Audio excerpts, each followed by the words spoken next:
Fox Sports. We are Fox Sports. We are Arizona. Tonight, Mike Bolsinger makes his first start at Chase Field. Last week in Chicago, the rookie righty shut down the Cubs with his signature curveball. Now, he'll face one of the top offenses in all of baseball, the Rockies' new version of the Blake Street Bombers.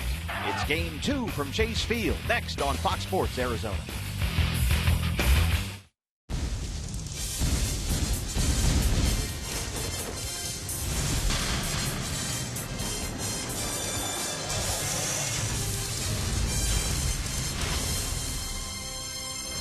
Capital City, the fight for the seat of power in the NL West finds its way to Chase Field. The powerhouse Rockies are in here tonight with rookie Mike Bolsinger trying to recapture his magic touch from last week and keep that curveball dancing on its way to a Diamondbacks win here at Chase Field. Good evening from Chase Field. Welcome to the broadcast. Steve Berthune, Bob Brenly along the way. It's Game 2 of this 3-game series in downtown Phoenix. The Diamondbacks and the Colorado Rockies, the most powerful offense right now in all of baseball. And Bob, the Diamondbacks are turning to their rookie right-hander, Mike Bolsinger. And we're waiting to see which Mike Bolsinger shows up. Certainly his first outing out of the bullpen for the Diamondbacks didn't go quite the way he wanted. Mike is a control command guy, especially with the curveball. You can see he left one up right there in the middle of the plate. Also, spotting the fastball is very important to set up that curveball. You see Miggy wants to pitch down and in. It strays way out over the plate. Those were the problems he had in his first appearance out of the bullpen as a reliever, and somewhat in L.A. also as his first game in the major leagues as a starter. But against the Cubs, he had it all working. Not only was his command good with his fastball, spotting it right there on the outside corner at the knees, hitting Miggy's mitt, but the curveball was much tighter, much more in control. He used it as a weapon to throw for strikes or to bounce in the dirt when he wanted to. Hopefully that's the Mike Bolsinger we see tonight. We'll find out coming up in just a moment here. It's Mike Bolsinger for the Diamondbacks and Tyler Chatwood for the Rockies. The middle game of a 3-game series here at Chase Field. When we come back, we'll take a look at the man Mike Bolsinger will be throwing to his battery mate. More Miggy mashing. Montero continues to rake for the D-backs. The latest on that. And first pitch coming up from Chase Field here on Fox Sports Arizona.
Brought to you in part by CenturyLink, your link to what's next.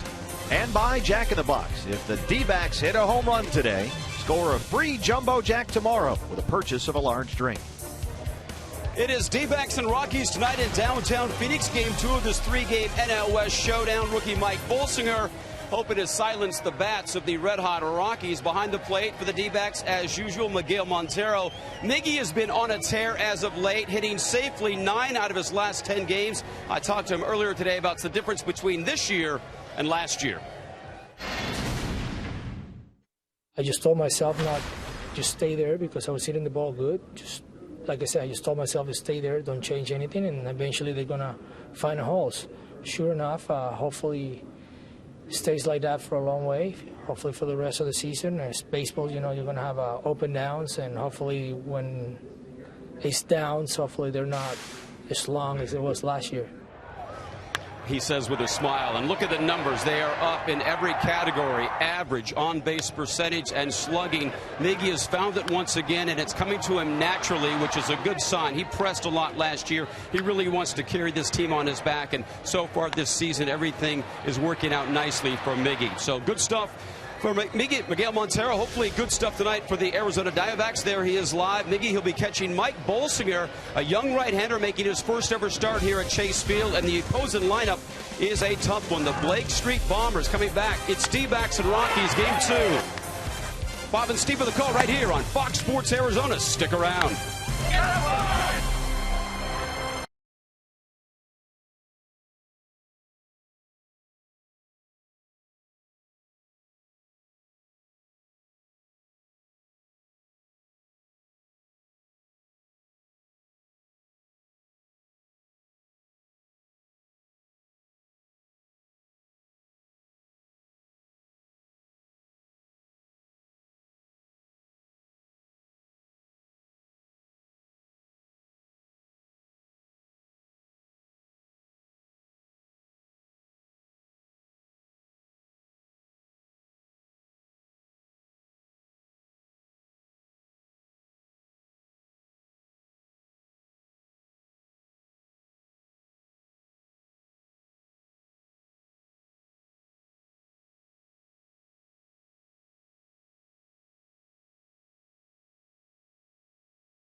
'26-year-old rookie right-hander making his third career start, his first here at Chase Field, and coming off his first win, an outstanding performance at Wrigley Field in Chicago last Thursday, when he allowed just 4 hits in 6 2/3, had 7 strikeouts, appeared to be in command throughout the ball game, and he'll need to be tonight against this powerful Rockies lineup that leads the planet in slugging percentage. Last night, 8 of Colorado's 12 hits went for extra bases.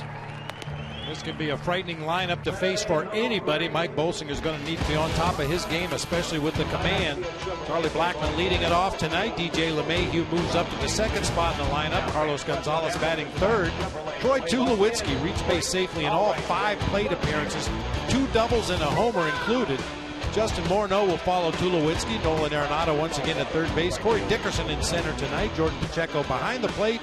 And right-hander Tyler Chatwood on the mound for the Rockies. And Mike Bolsinger, your Arizona Ford starting pitcher, he says he's not going to be a guy who's going to throw 95 past you. He's going to try and outsmart you on the mound and hit his spots. It is all about location for Mike Bolsinger. Charlie Blackmon leads it off for the Rockies. Diamondbacks somehow kept baseball's hottest hitter hitless last night, although Blackmon did drive in a run with a ninth-inning sac fly. At 389, the OPS is over 1,000. And that 389 leads the National League in hitting. He's also leading the league in runs scored along with his teammate Troy Tulowitzki. And Blackmon only 2 behind Paul Goldschmidt for the National League hits lead. Good sign early. Bolsinger throws strike 1 with his cutter, comes right back with a curveball for strike 2, and then on the 0-2 pitch bounces the curveball. I mentioned it in the open. That's very important that he's able to throw that pitch for strikes when he wants to and try to lead a hitter out of the zone when he wants to.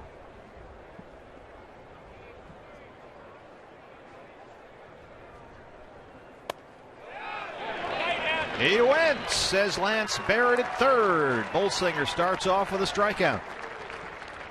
Well, we have a moment. Let's check our Valley Honda keys to the game. Well, sorry, Charlie worked last night. Charlie Blackmon held hitless in the ballgame, so we're going to bring it back again. And speaking of Charlie, Uncle Charlie for Mike Bolsinger. That's a slang name for a curveball, Uncle Charlie. Hopefully Uncle Charlie is with him tonight. Windy and breezy. Even with the outfield panels closed at Chase Field, the roof is open as DJ LeMahieu, the second baseman, steps in. LeMahieu at .312 on the year. He's hit in 4 straight games. He's singled, doubled, and scored a run last night.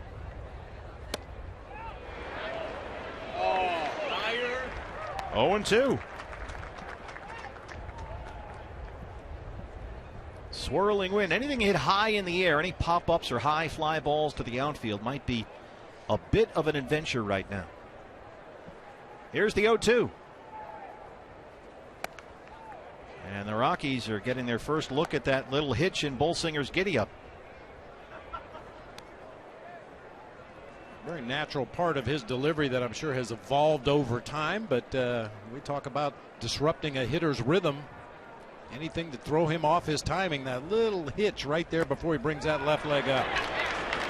Bolsinger starts off with a pair of strikeouts. 2 up, 2 down.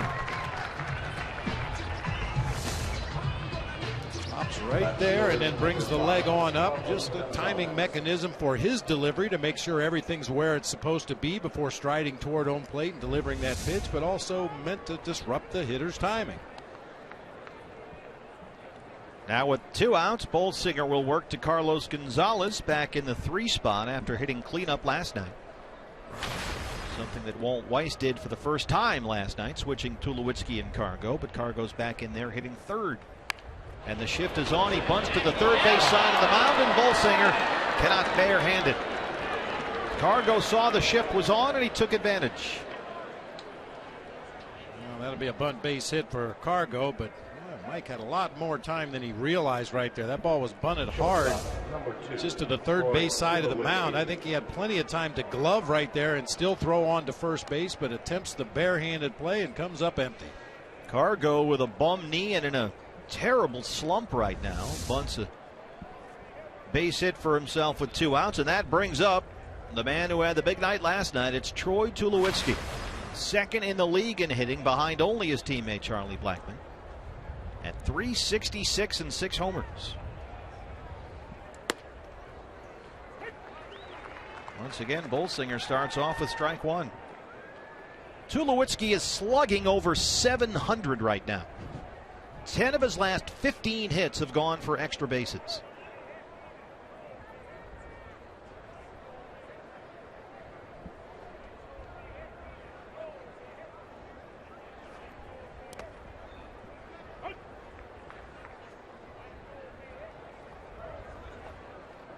.25 or more homers in a season.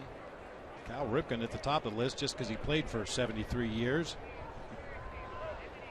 Tulo climbing the list. And as a shortstop for A-Rod. Of course, he's been a third baseman for the Yankees as of late. 1-1 to Troy Tulowitzki.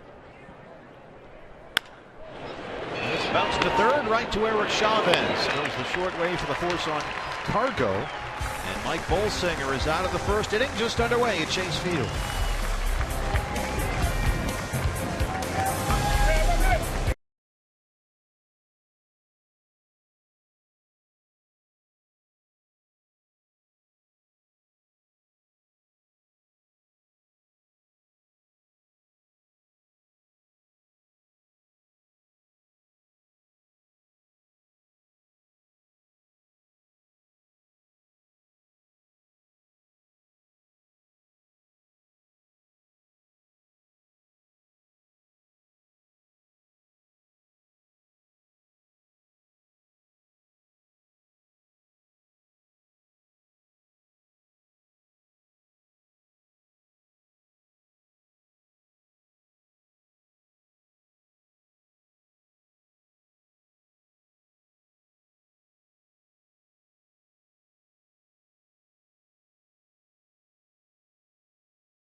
Well, April ends tomorrow. Right now, the Diamondbacks just 2 wins at home this month, 2-14.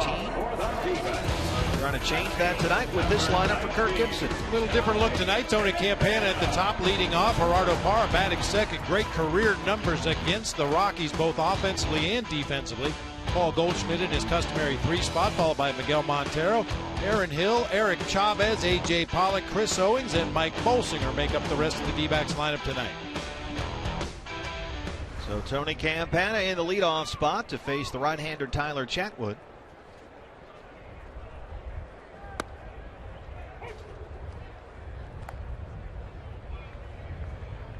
Campana 186 on the year, getting the start in left field.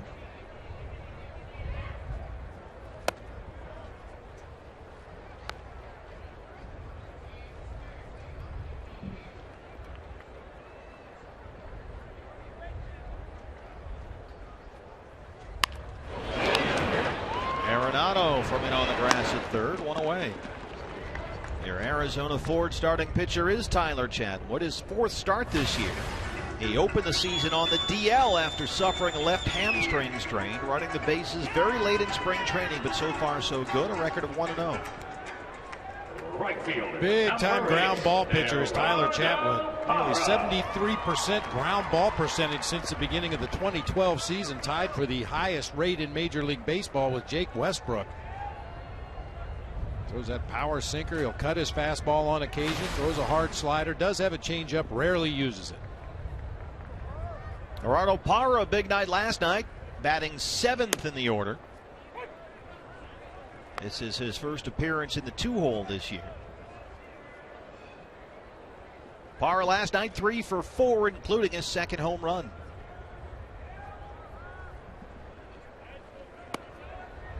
And that homer by Parra, the first by a Diamondback left-hand hitter against a left-hand pitcher in more than a calendar year. A line drive out of here to right. Bounce to short. Troy Tulowitzki throws him out. 2 up, 2 down. 2 ground ball out so far from Chatwood.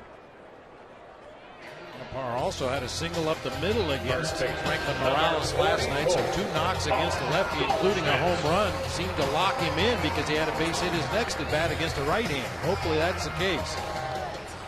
Paul Goldschmidt hitting .322 and leading the league in hits. He is 2 ahead of Charlie Blackmon.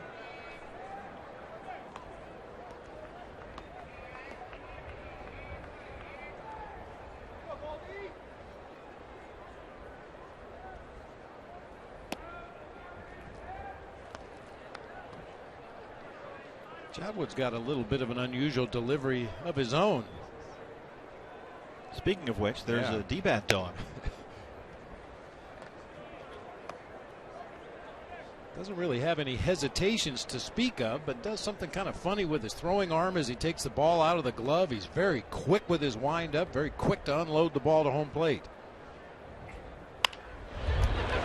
Off the fist to third, easy play for Nolan Arenado. 3 ground ball outs for Tyler Chatwood. We are through 1, no score.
Hey fans, if you think you're Arizona's #1 super fan, you only have until tomorrow to prove it, so hurry up and submit your entry. The winner gets a Sports Lover's Dream Prize package. Just log on to foxsportsarizona.com/superfan for all the details. Time running out. Tomorrow is the deadline for that. Justin Morneau leads off the Rockies' second against Mike Bolsinger. And Morneau having a resurgent season, just a few weeks shy of his 33rd birthday. Look at those numbers, 351 and 6 homers.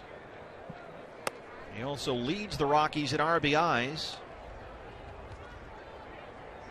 Boy, slugging over 600. This season, the OPS up over 1,000. Great to see. You're happy for Justin Morneau, certainly, after what he's been through with all the concussions, but he's killing the NL West right now. Who was that guy that used to play first base for the Rockies? Andres Galarraga. Goldie plays a pretty good first base for the Diamondbacks. Nice backhand stop. Bolsinger gets over there to cover. And that's the first out here in the second. There's the Diamondbacks' Gold Glover at first. Yeah, we know Paul Goldschmidt likes to take the ball to the bag himself whenever possible, but he's had to make a number of these plays already this season where he goes over in the hole, makes a backhanded play, and has to stand up and lead that pitcher to the base. He's done it perfectly every time. Nolan Arenado at 306. 2 for 4 last night, a single, a double. He scored twice and extended his hitting streak to 18 games. That's the longest in the major leagues this year. And during his 18-game hitting streak, he is batting just under 360.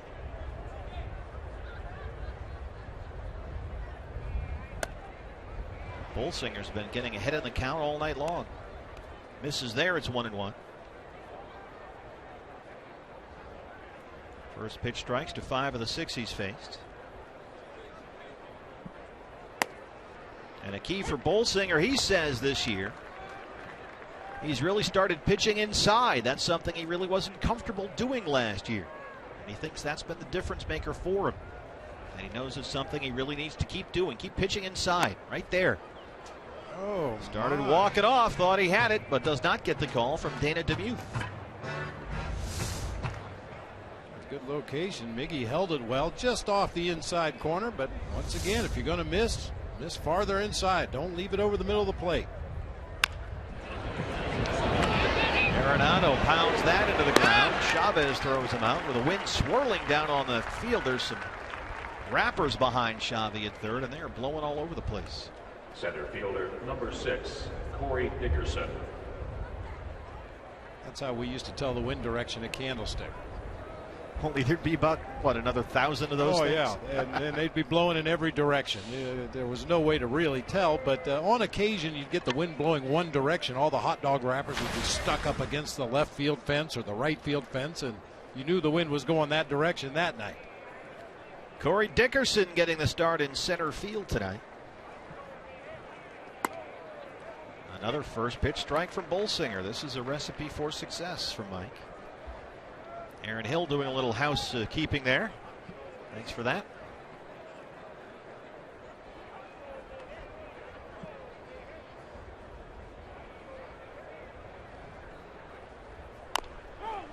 Think globally and act locally. Isn't that what they say? That's it, yeah.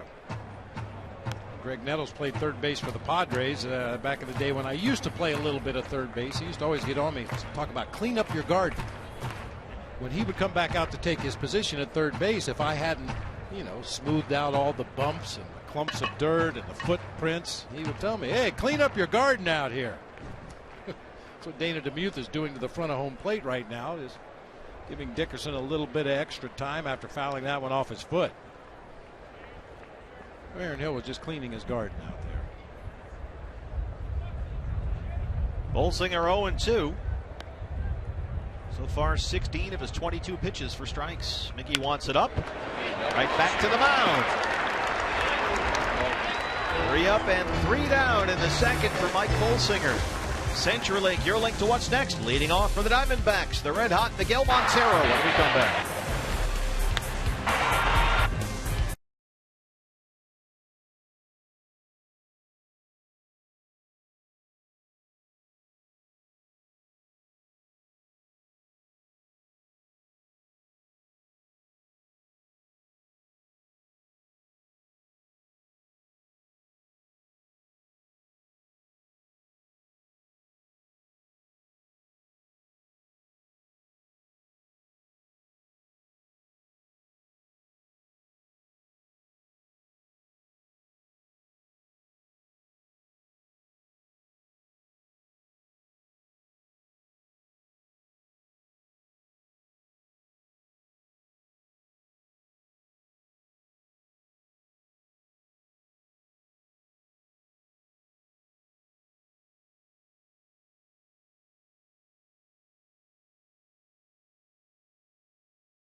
The great Sean Payton coaching him up in the Sandlot, the Phoenix Children's Hospital Sandlot here at Chase Field. FoxSportsArizona.com, all your online local sports coverage you won't get anywhere else, like Tyler Lockman's post-game analysis and reaction from the Diamondback clubhouse.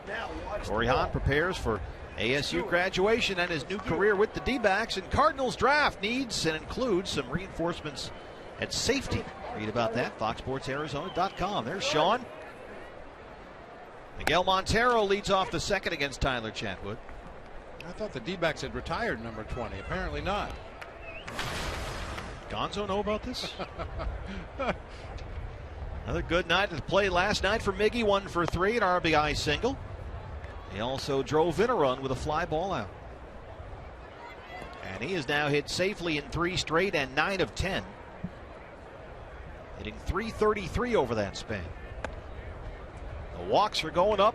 The on-base percentage is way up. The RBI totals are way up. Everything for Miguel Montero offensively trending upward. Making more consistent contact.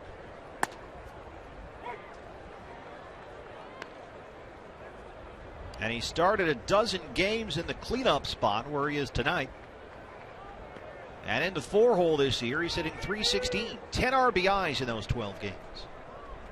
Which is exactly what you're looking for from your 4-hitter. The 2-2. Hard to right and down the line. That is a fair ball. It rolls to the wall. And Montero rolls into second. It's Miggy time, his 6th double. Boy, did he turn on that one. We got a fastball up above the belt on the inside part of the plate. That's a pitch that Miggy would swing at with regularity last year, but rarely make contact. He crushed that ball down into the right field corner. Boy, that swing is so much more compact this year. Aaron Hill steps in at .257 and 2 homers.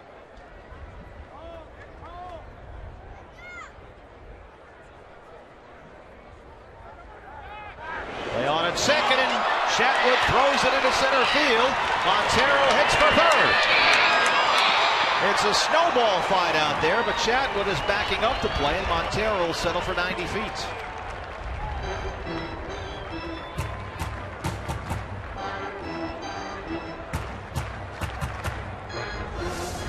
Well, that escalated quickly. Didn't it, though?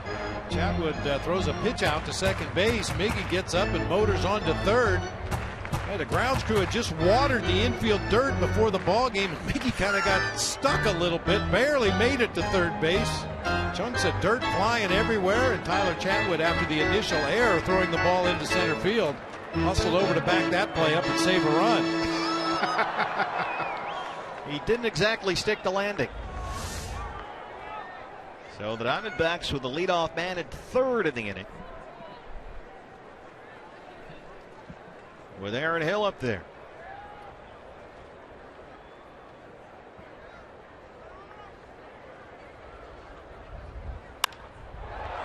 That one is well hit to left center. Gonzalez and Dickerson. Cargo has it. Montero tags. The throw is cut off by Morneau. RBI for Aaron Hill, his 14th of the year, and it's 1-0 Diamondbacks.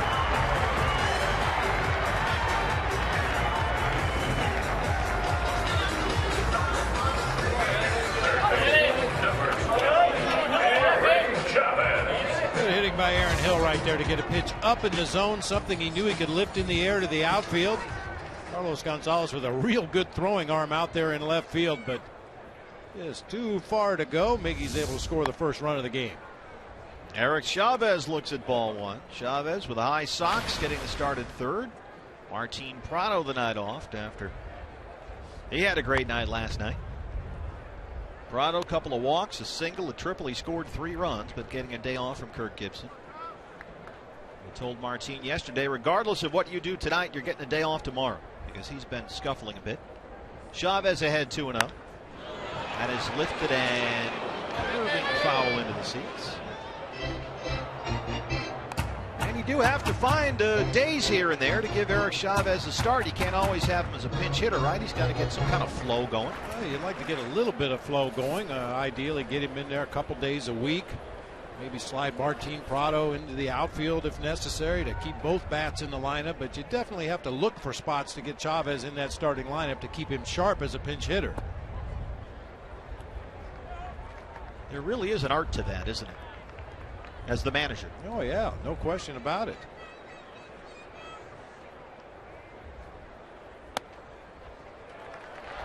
One out walk. He may not be getting regular playing time, but his eye for the strike zone remains the same. Takes the base on balls. Center fielder, number 11. Brings up A.J. Pollock. 1 out, a run in. Here's A.J. at .259 and 2 homers. 0 for 5 last night. You know, we're always looking for good signs up here, partner. And when the D-backs have scored first in ball games this year, their record is 7-4. Get to him early. There's the strike. When the opposition scores first, their record is 1-17.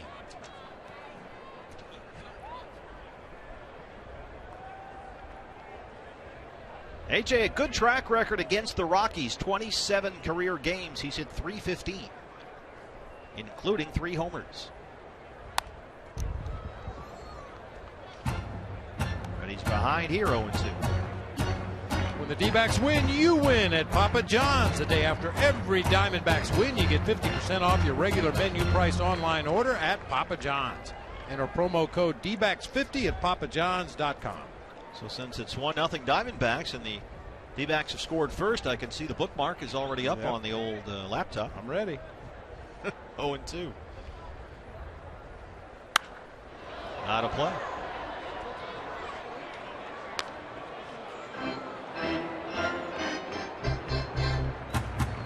Of course, that offer applies only to online orders. When I pick up the phone and call Papa John's, they know who it is. Oh, hey, Bob. Of course they do. The usual? It's like the bat phone.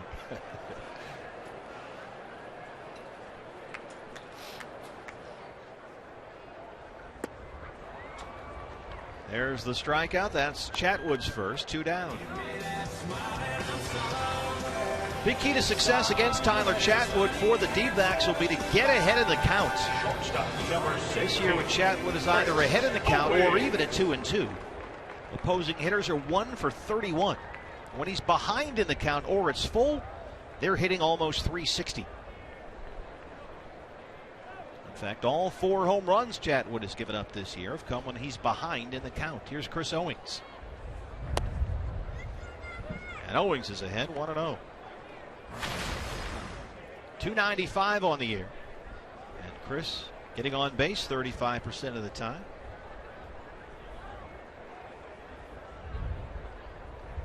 Leading all National League rookies in hits. 0 for 4 last night, couple of strikeouts. But he pulls that one down the line. That's a fair ball. Eric Chavez will come on in. Gonzalez fields it in the corner. Here comes Chavez, and he is safe.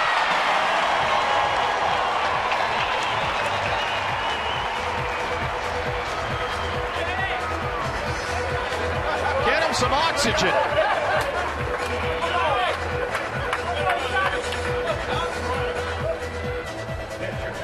Double of the year for Chris Owings. Chatwood tries to come inside with that tailing fastball, and Chris puts a nice quick swing on it, keeps it fair down into that corner. I'm not sure exactly what kind of problem Carlos Gonzalez had down in that corner, but by the time he got it back into the infield, Chavez able to score, and Chris Owings with heads up base running ends up at third himself. And we've seen Mike Bolsinger look pretty hitterish up there this year as he steps in. It kind of just died against that bullpen fence on Cargo. Owings saw that throw airmail everybody all the way to home plate and very alertly just kept on running to third base. We'll see if Bolsinger can pick up Owings with 2 outs. But he's behind 0-2.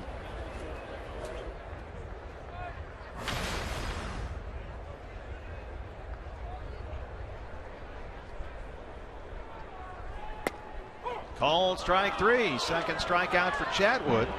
Diamondbacks strand 1, but they get 2. And after 2, they lead the Rockies 2-0.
interactive kiosks right here at Chase Field during any Diamondbacks regular season home game.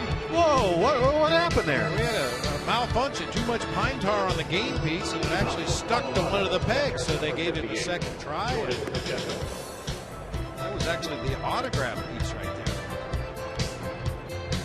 Never seen that before. Oh. Too much pine tar and rosin, the whole thing. And so is that so he can get a better grip on the game piece? I guess so. I'm not really sure. Next thing you know, we're going to have Kachinko gloves, where contestants actually put on batting gloves before dropping the game piece. Well, one guy's going to go up there and have it all over his neck. Jordan Pacheco leads off the third against Mike Bolsinger. Pacheco getting another start behind the plate with Wilin Rosario day to day with that sore hand.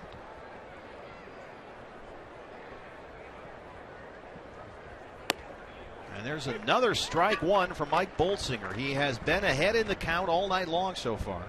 He's retired the last 4 he's faced. He's got 2 strikeouts. This kid looks like he belongs out there, and he looks like he feels like he belongs, which is critical. Very comfortable. That's in the air to right. Gerardo Parra. That's a big hurdle for a young pitcher when you get to the major league level, and certainly there were some nerves in his first outing out of the bullpen. Was really overthrowing, couldn't get that curveball down into the strike zone, but after having a taste of success early in the game in LA, he went into Chicago, and I think he just told himself, I can do this. This is the same thing I've been doing my whole life. The hitters may be a little better, but as long as I make my pitches, I can do this. Misses there to Chatwood, 1-0. That's a big realization for a player at the major league level. Some guys never get to that point. They never get comfortable with the fact that I can do the things I've done my whole life and still be successful. Well, Kevin Towers said that he and Kirk Gibson talked to Mike Bolsinger right at the end of spring training, knowing that Bolsinger was kind of an under-the-radar guy in camp, didn't hear a whole lot about him. So they wanted him to know that they knew, and that was important. Chatwood drops that down. Montero calls off Bolsinger and throws him out. KT said they told Bolsinger, look, you're not going to ever see your name in print. You understand that, so do we. But you are on our radar screen. So keep doing what you're doing, and you will be a big league pitcher. And that talk really seems to have helped, because he went to Reno and was terrific in 2 starts. And he's been, for the most part, very good up here. That makes a huge difference for a player that's not a top prospect, a guy that's not on a watch list.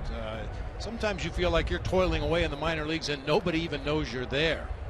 I think that was a great move on the part of Kevin Towers and the organization to let Mike Bolsinger know that, hey, we know you're down there. We know what you can do. Just stay ready. He struck out Charlie Blackmon his first time up, which is no easy task these days.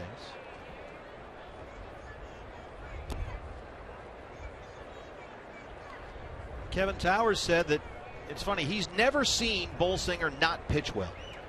And KT said, look, Bolsinger's a guy, if you're a scout, you see him as an amateur, you're probably not going to turn him in as a prospect or a guy to watch, because he's not a guy that lights up the radar guns. But the results are always there, KT says. And, you know, they like Bolsinger because he stays off the barrel of the bat. You don't often see guys square him up and hit the ball really hard. He doesn't have any fear out there. He throws strikes. We've seen that tonight. And that very nice, sharp, crisp curveball. That's a big swing and miss pitch for him. Changeup still coming along. And the fastball's, you know, about 86, 88 in there somewhere. 3-1 on Blackmon. Hard to first. Goldie calls off Bolsinger. And Mike Bolsinger has retired 7 straight Rockies. He's got a 2-0 lead.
ACL was intact. There was no fraying. It looked very, very strong. Dr. Lee said this is probably very, very minor. Let's, shut him down for 2 weeks. I don't think this is a guy that we need to shut down for 6 weeks and bring him back slowly. So probably no throwing for 2 weeks and then start him up once again. And hopefully within the month he's back throwing in games. D-backs GM Kevin Towers with our Geico quote of the game. Kind of a good news, bad news situation with Archie Bradley. The good news is there is not a new member of the D-backs UCL club. A lot of guys have had that Tommy John surgery. Bad news, he's going to be shut down for a couple of weeks. It was interesting. He talked about Archie has kind of a unique program after a start. He rests for 2 days before he throws his bullpen session. Most guys just rest the 1 day. But he said there was just a little bit of inflammation, and they are certainly going to err on the side of caution with a very promising young arm. Yeah, the #1 pitching prospect in all of minor league baseball, Archie Bradley. And that was a scare when you saw that, certainly, but the news was very encouraging. Tony Campana hits that to shallow center, and Dickerson tracks it down in the gap for the first out. Anytime you start hearing, about flexor strains and UCLs, and with everything the Diamondbacks have been through with Patrick Corbin and Matt Reynolds and David Hernandez and Daniel Hudson twice, that's the UCL club, and you don't need one more member, certainly. No. Not Archie Bradley. Yeah, everybody's talking about the seemingly huge increase in the numbers of Tommy John surgeries in the early going this season. I think it's just a byproduct of medical technology. We know more. The tests are more comprehensive. Hara chops one to second, right to LeMahieu, 2 up, 2 down. I mean, it used to be, of course, this is really dating me. A guy would go out and throw a start. Boy, I have a sore arm. Now, put some ice on it, pitch again in 5 days. Don't worry about it. Or 4 days. But now, with all the testing equipment and the MRIs and all the different things they can do to determine the damage and how severe it is, and certainly the success rate for that Tommy John surgery, I think it's obviously much more common now. Guys in the past probably just pitched through some of those injuries. Daniel Hudson, along with Matt Reynolds, hopefully back in the not too distant future here, sometime over the course of the summer. Of course, Huddy's had 2 Tommy Johns. There's Matt Reynolds on the right, who was so good at the beginning of last year, the former Rocky. I was at that news conference with KT earlier today, and the first thing he said was, and it gets to the technology point you were making, Bob, he said there was no fraying. They looked at the tendon. There's no fraying in the tendon. They can tell, which is the first thing they look for.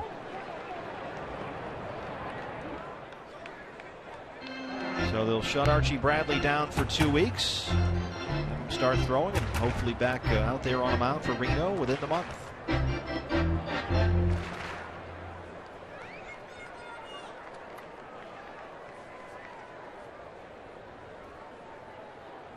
A ball and 2 strikes to Paul Goldschmidt.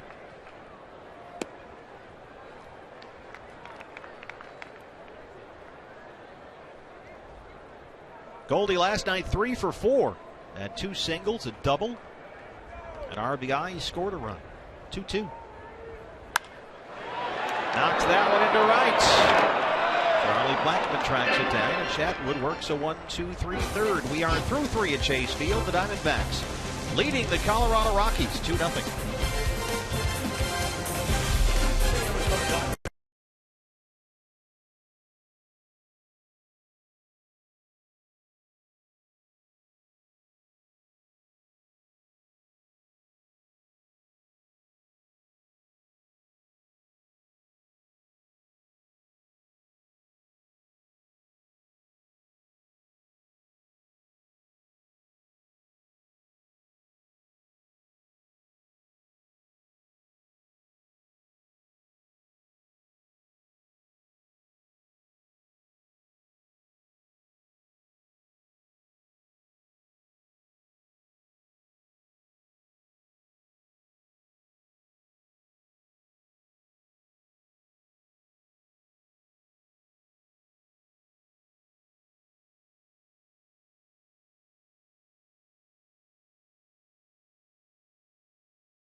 forget, now's the time to tweet us your photo using the hashtag AZFanPhoto for your chance to have your picture shown in an upcoming game broadcast. It's brought to you by AT&T. Just use the hashtag AZFanPhoto.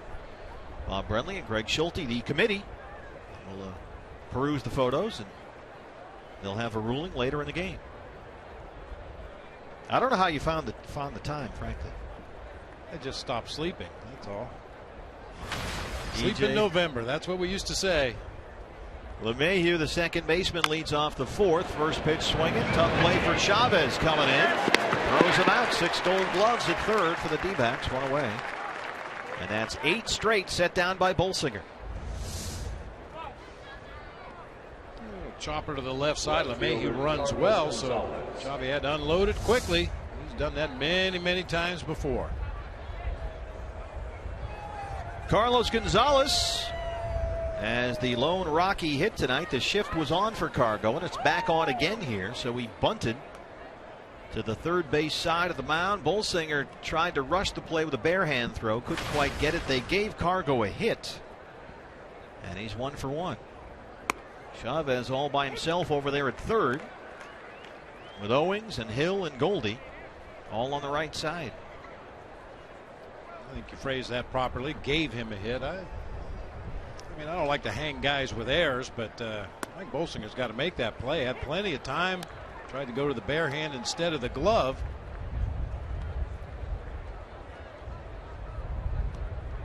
I think official scorekeepers are very lenient on pitchers. I mean, unless they wind up and throw the ball into center field like we saw Chatwood do. Any ball hit back to the mound, if they don't field it cleanly, it's considered an infield hit. This was the first at bat for Cargo. That's a hard 3-hopper. He was in position. If he just gloves it and throws to first, it's an easy out. But he has retired 8 straight since then. And he's ahead on Cargo 1 and 2. They elevate, he doesn't chase, it's even. And don't forget, Cargo won battling left knee tendonitis, which he said has been a little worse lately than it normally is, so he's limping somewhat. And also, he came into the ball game 8 for his last 59. He is really slumping. He's off again, and it's full 3 and 2. I mean, he got off to a great start. Gonzalez hit .375 over the first 10 games, including 4 homers. But he has really slumped. Only 2 extra base hits his last 15 games. Bounces that one right into the shift. Aaron Hill. 2 up, 2 down in the fourth. And now Bolsinger will deal with Troy Tulowitzki. Shortstop, Troy Tulowitzki. Tulowitzki hit into a fielder's choice to end the first, his first time up. On base 5 times last night. 2 doubles, 2 walks, a home run. Scored twice. He drove in 3. In fact, last night for Tulo, his 4th game this season in which he reached base in every plate appearance. This was his home run. I just had the feeling last night if Tulowitzki would have had 8 or 9 or 10 at bats, he probably would have reached every at bat. It was just one of those nights. He was locked in at the plate. Slugging over 700 right now. The Bolsinger's ahead 0-2.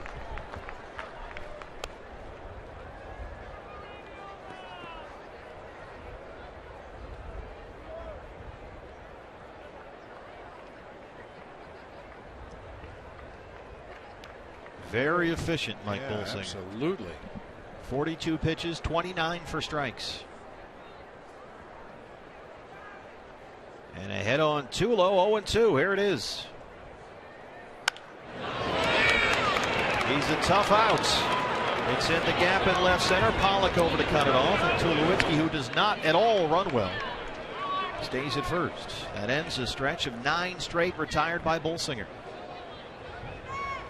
That's really the only thing that's changed about Troy Tulowitzki's game since he came to the major leagues. He's always been an aggressive fielder, an aggressive hitter. He used to be a very aggressive base runner, but has toned that down as the leg injuries have started to mount. He will not take the extra base on you. He wants to be smart about it. It's not that he's lazy or that he can't do it. He's just trying to make sure he's as healthy as much as he can be this year, because that's what the Rockies need. As Morneau looks at ball one, he grounded out his first time. Morneau 1 for 4 last night. Had that 2-run homer to deep right center off Wade Miley. That was right after Tulowitzki homered in the ball game. Tula lit off the 6th. A few batters later, Morneau had a 2-run shot. Yanks that one down the line. That's a fair ball. This is trouble. It's in the corner. It bounces off the wall. They will send Tulowitzki in. He will score, and Morneau heads to third.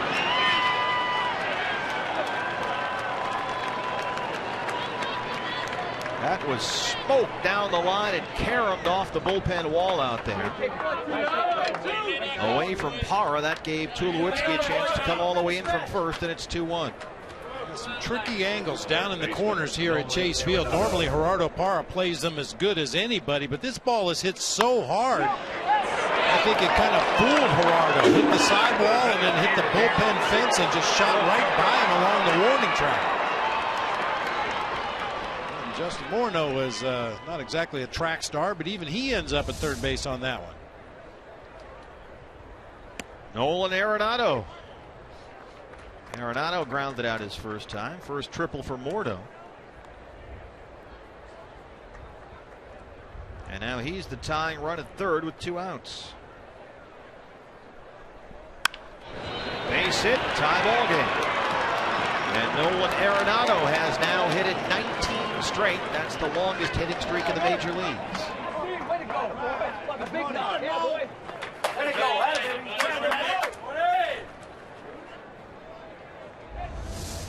Just a good looking young player. This guy impresses you more every time you see him.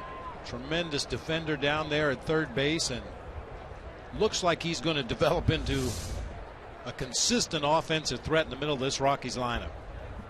So Morneau with his RBI triple extends a 13-game hitting streak. Arenado's now up to 19. Those two have tied it at 2. Three straight hits off Bolsinger after he had set down 9 in a row, and now will work to Corey Dickerson.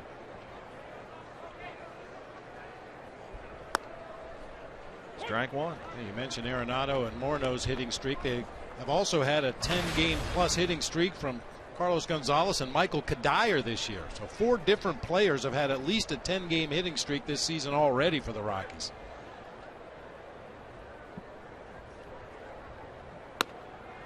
And you'll recall, Bob, the start for Bolsinger at Dodger Stadium not too long ago when he looked so good the first time through the order. He retired the first 8 he faced in that game, 4 by strikeout, but then the next time through the order he was hit pretty hard. 7 hits allowed through a stretch of 11 batters before he was pulled in the 5th. Misses there 1 and 2. So the goal here at 50 pitches is stop the bleeding. And also that start in Los Angeles, the first time through the order, the shadows were really bad at Dodger Stadium. Always a tough time to hit that late afternoon start. By the time he got through the lineup the second time, the lights had kicked in. Dodgers were getting a little better look. Called strike 3. 3 strikeouts for Mike Bolsinger. He strands 1. Rockies get 2. We're tied up. CenturyLink, your link to what's next. Miguel Montero will lead it off for the Diamondbacks.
changes in his swing. On the left, you'll see how upright and open he was last year. Look at the movement in his feet and his legs as he was tap dancing in that batter's box. On the right was last night.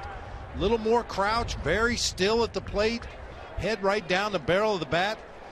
Simplify, simplify, simplify. That's what Turner Ward has tried to convince the Diamondbacks hitters, to eliminate all the unnecessary movement before you fire that bat into the hitting zone. And Miguel Montero has done a great job in the early going. And that last picture you saw was Miggy's double to lead off the second, when he just scalded the ball down the right field line. Very quiet up there, trying to get quicker to the ball. Montero, Hill, Chavez 4, 5, and 6 against Tyler Chatwood here in what is now a 2-2 ball game in the fourth.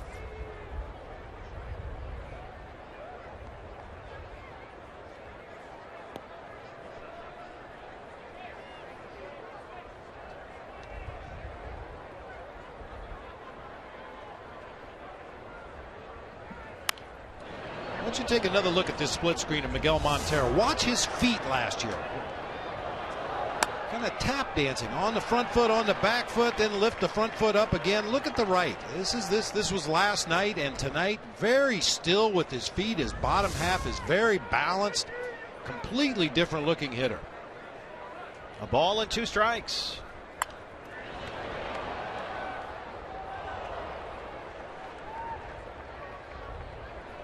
And there were times last year, Bob, and I remember commenting on this with you, that when Miggy was really scuffling, he would step out of the box and kind of slow things down because he was speeding up all the time. Almost, it seemed, to be in a hurry to get the at-bat over with. And he's done that consistently this year, too. The whole process is a lot quieter, a lot slower for him.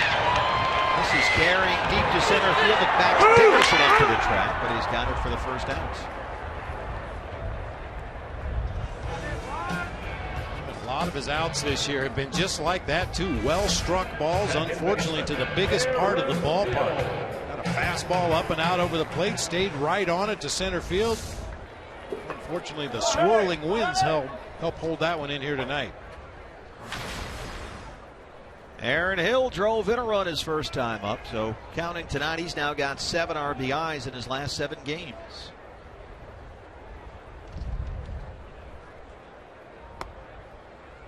One and 0. Now, no real changes for Aaron Hill this year as opposed to last year. He's always been very still. You'll watch him as he takes his stance in the batter's box. Very little movement, very balanced, just a little rocking action onto his back foot, raises up on that front toe and then drops the front foot back down on the ground. He's ready to hit. You know who he kind of looks like from that center field camera up there is Goldie. Yeah, very similar to Goldie with that bat pointed down the back, hitting out of that crouch. 3-0. Aaron has hit in 4 straight games and 5 of his last 6.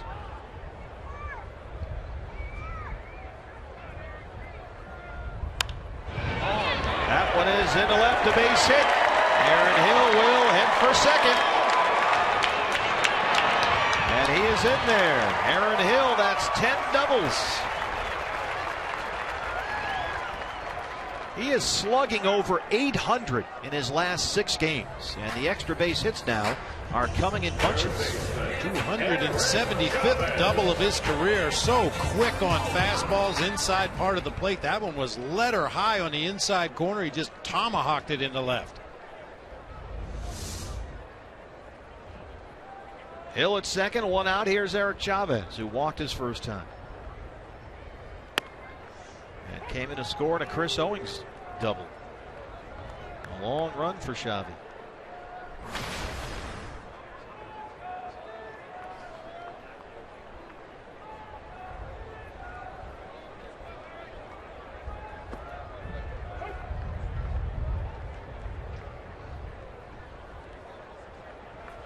This is the 5th start of the season for Chavez. As a starter this year, he's hitting .235 with a homer. Conference time at the mound with Pacheco and Chatwood. Back with you tomorrow for the series finale. Diamondbacks live at 6 o'clock on Fox Sports Arizona.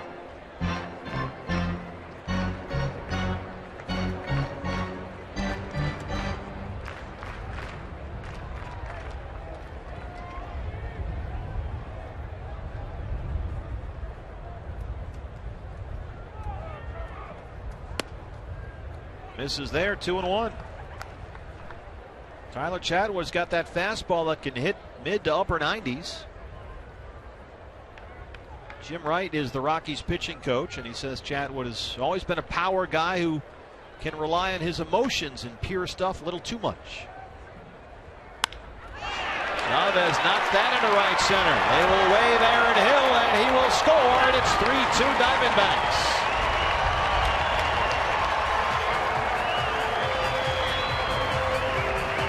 There's the RBI for Eric Chavez, who's now only 2 shy of 900 for his career.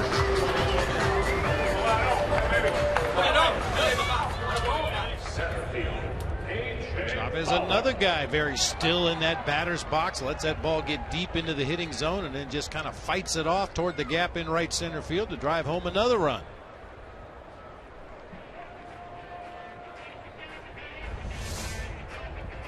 Another conference at the mound, trying to get Chatwood focused here. And they're looking, there's Jim Wright. More consistency, more maturity from this guy. He's only 24 years old. They want him to control his emotions and not react from pitch to pitch. That's a trap that he tends to fall into. And we've seen that just in this Colorado staff with Jorge De La Rosa. That happens to him a little bit. He lets his emotions get the best of him. And for Chatwood, you would assume that if he lets his emotions get the better of him, he'll try to throw harder, and that takes some of the movement off that sinking fastball that's his best weapon. And that leads to the term we always hear, right? Overthrowing. Overthrowing. You think you're trying to make the ball do even more, when in reality, by trying to throw it harder, you take all the movement off the ball. Everything gets flat, stays right in the middle of the hitting zone. Sink on that one at 93. Jim Wright says that Chatwood will often try to outstuff batters, which is a term that he always uses, trying to blow it by guys instead of just being efficient, get the ball on the ground like we saw earlier in the ball game as he was getting a lot of ground ball outs.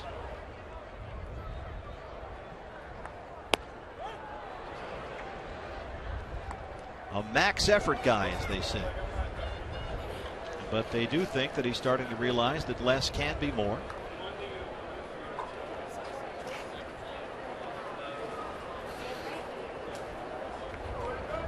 Kirk Gibson checking in with Miguel Montero.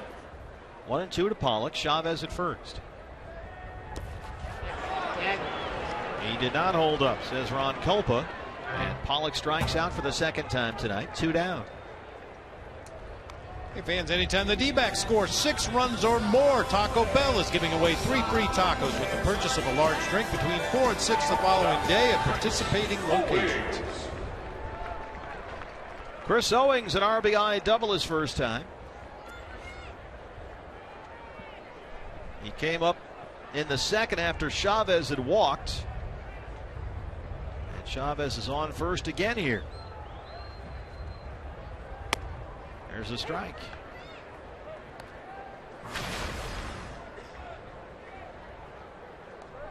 Chris Owings at 304.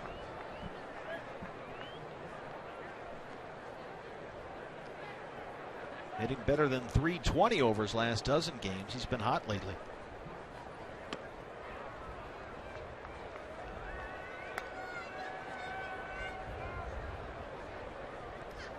He's proven to be a pretty effective hitter in the lower half of the order.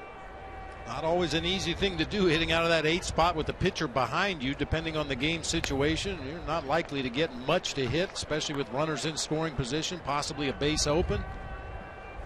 But he's shown better discipline than we were told. He's drawn 7 base on balls, which is a little more than I thought he would at this point of the season. Hopefully that trend will continue.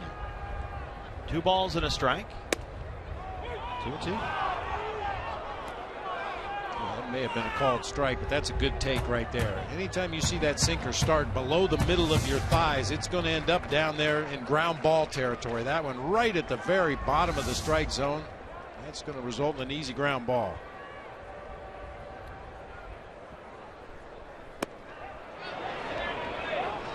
He did not go, says Ron Kelby.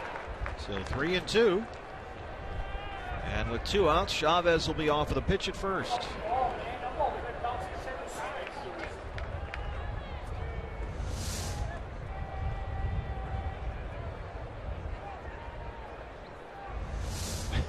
You don't even want to look down at first base. That was very close.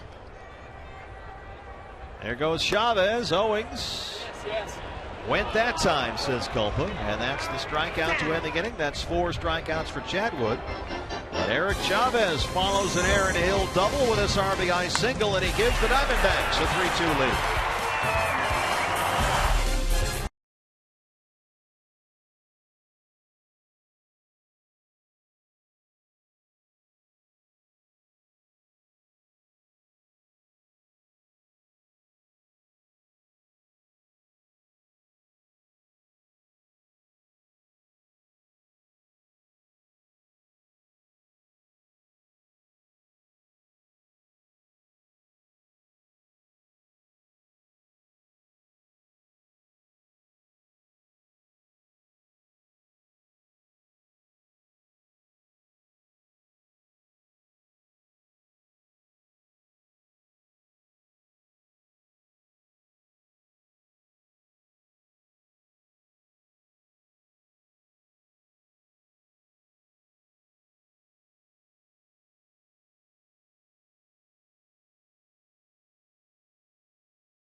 He scored a run. We take a look at our lows. Never stop improving. Player of the game, Aaron Hill's offense, Bob, trending up. Oh, in a big way. The extra base hits, 7 of them in his last 13 games, driven in 10. He's seeing the ball so well right now, getting pitches he can handle, and when he does, he isn't missing them. And with Mark Trumbo out with that broken bone in his foot, the Diamondbacks need Aaron Hill's bat in there. Need the extra base hits. They need the RBIs. And he is delivering big time. Jordan Pacheco, the catcher, leads off the 5th against Mike Bolsinger. Pacheco, Chatwood, Blackman, 8-9-1 for the Rockies.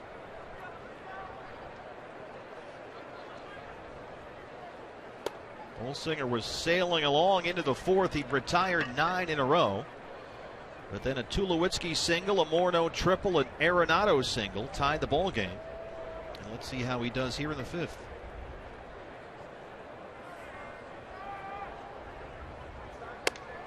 Back-to-back curveballs left up above the letters. You may recall we mentioned his relief outing when he was overthrowing that curveball. He consistently was missing up and into right-handed hitters, up and away from left-handed hitters. And throwing such a good curveball in the early going.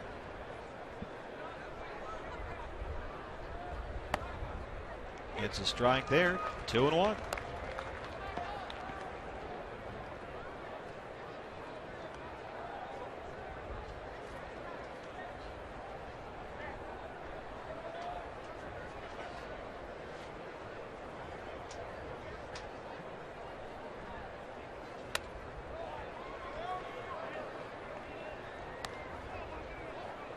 First time that you can see Mike scuffling a little bit, kind of searching for it out there.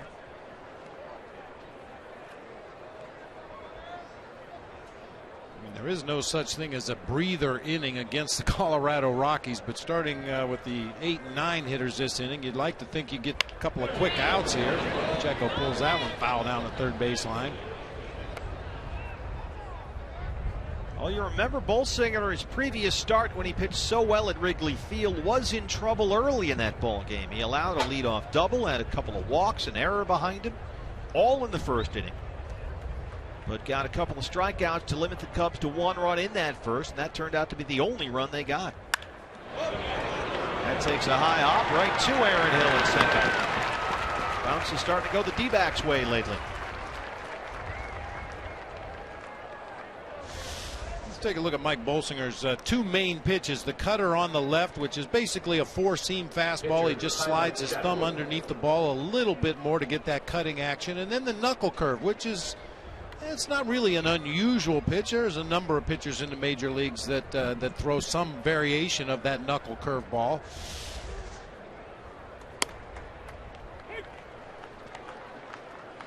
Yeah, just the idea of the knuckle curve. Most guys throw their curveball with the index and the ring finger on the ball and really try to pull down to get that over the top rotation. Pull down this way with both fingers, but rather than do that, he puts his index finger on the seam of the ball and his middle finger on that seam and really pulls down hard with the middle finger while extending the index finger, which really imparts a lot of topspin on that curveball, which is why he gets the break he does. And it's not one of these big loopy curveballs. It's nice and tight and crisp and sharp.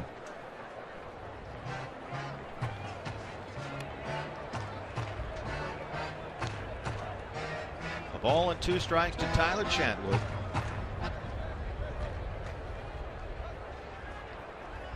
Knuckle curve. It's also called a spiked curve. It's an Archie Bradley pitch. Archie throws that knuckle curve. Mike Mussina might have had a Hall of Fame career. We'll find out soon, but that was a big pitch for Mike Mussina over the years.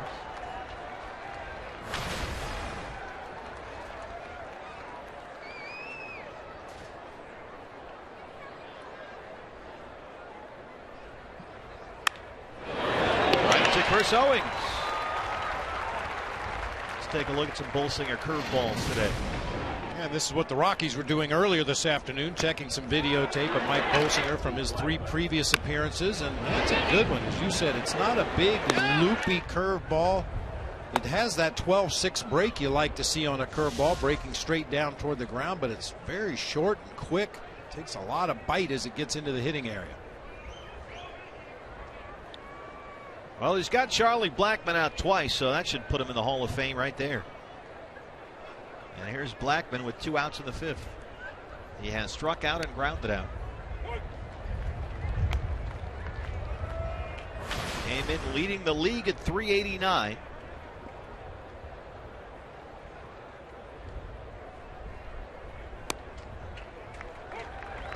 Look at that, jumps ahead 0-2.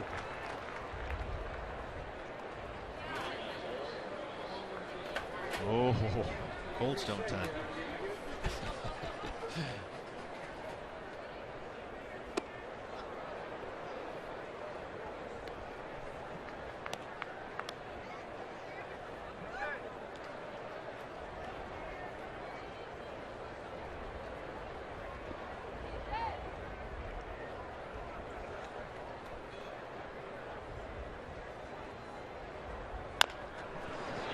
Elevated, Blackmon pounds it into the ground, but Owings can't make the bare hand play.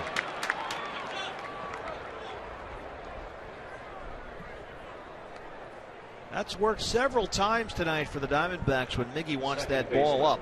And they got the result they were looking for, but just a tough play for Chris, and Blackmon's aboard with a 2-out single.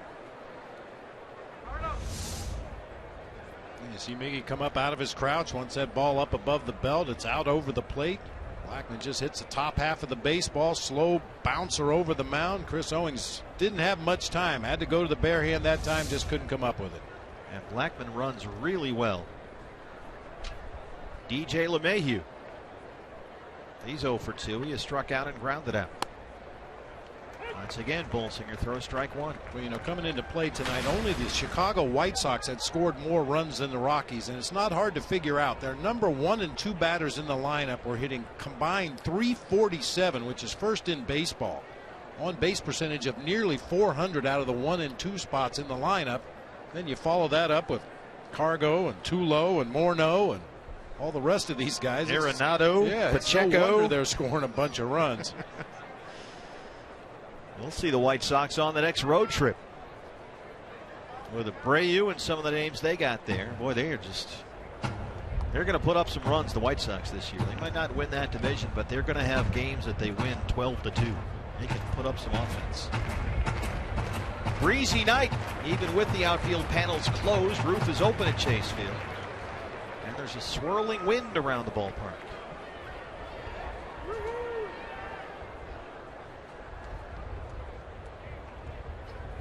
Two outs, Blackman at first. 0-1 on LeMahieu.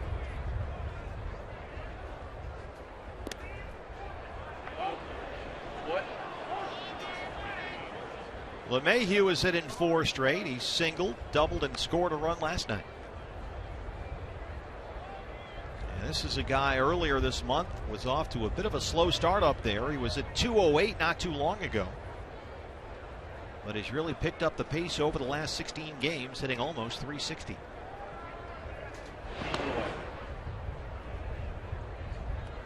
EY Sr. over there coaching first for the Rockies. Former D-back coach and former television personality.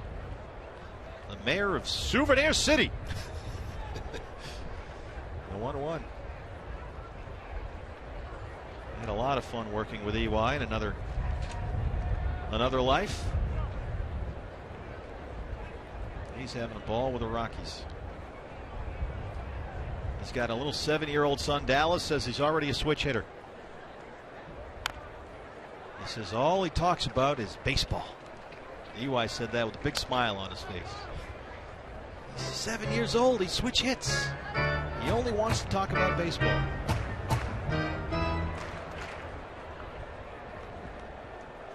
I wonder why that would be. Boy, EY, yeah, a lot of fun playing the game too. He's had that infectious energy. Yep. He's fun to be around. 70 pitches now for Bolsinger.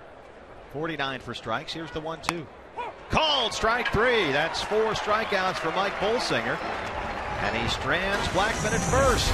We head to the bottom of the 5th. The Diamondbacks lead the Rockies 3-2.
Where the Diamondbacks lead the Rockies 3-2, and Mike Bolsinger will lead off the Arizona 5th. Bolsinger, Campana, Parra 9-1-2 on a breezy night at the ballpark.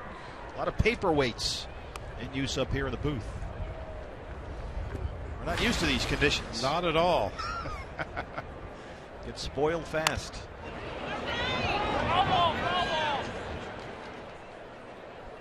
Bolsinger sounded like he broke his bat on that one. I think you're absolutely right. The Bat Boy was occupied bringing some new baseballs out to the home plate umpire, so that is the evolution of a bat right there.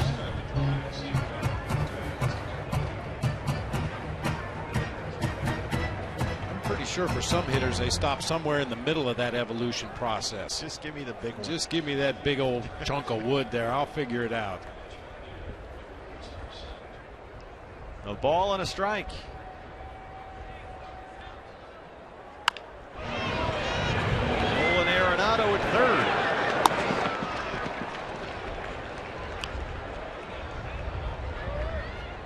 So a good start for Chatwood.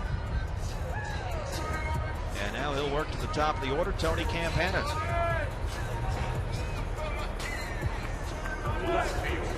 Tony Campana. Campana 0 for 2. Everybody has a pre-at-bat routine. Tony Campana, a little spit on the gloves, and then that little move he does there with the bat. He taps the handle and the barrel of the bat on the ground quickly. I think he does that to remind himself of how fast his feet are going to move when he puts the ball in play. Well, with a ground ball pitcher like Chatwood, you want Campana in there to try to just beat out an infield grounder or two. Good approach in his first at bat when he hit that ground ball right at Arenado at third base, has him drawn in to protect against the bunt, tried to slap it by him, unfortunately hit it right to him. Pops this bunt up in the air, and Arenado has that in foul ground. 2 outs. Brings up Gerardo Parra.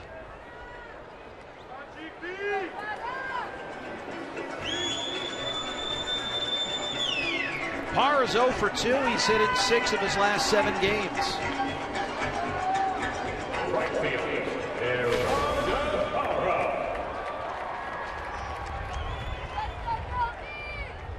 His first appearance this year, batting second in the order.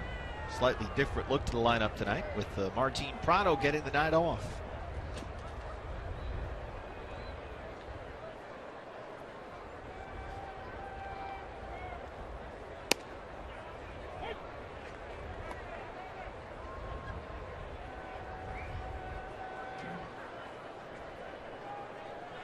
Martin, who had a good night last night. A couple of walks, a couple of hits, scored 3 times. And they're trying to get him going offensively and defensively.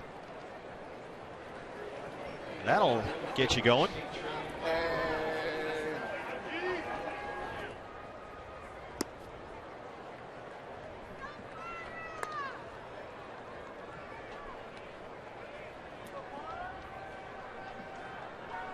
A ball and 2 strikes.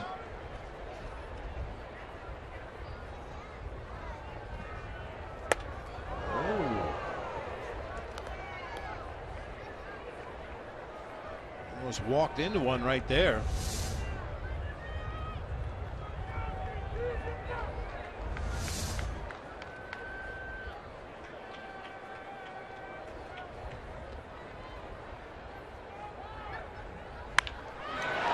Base hit. Parra drops one into the gap in right center. He'll settle for a single.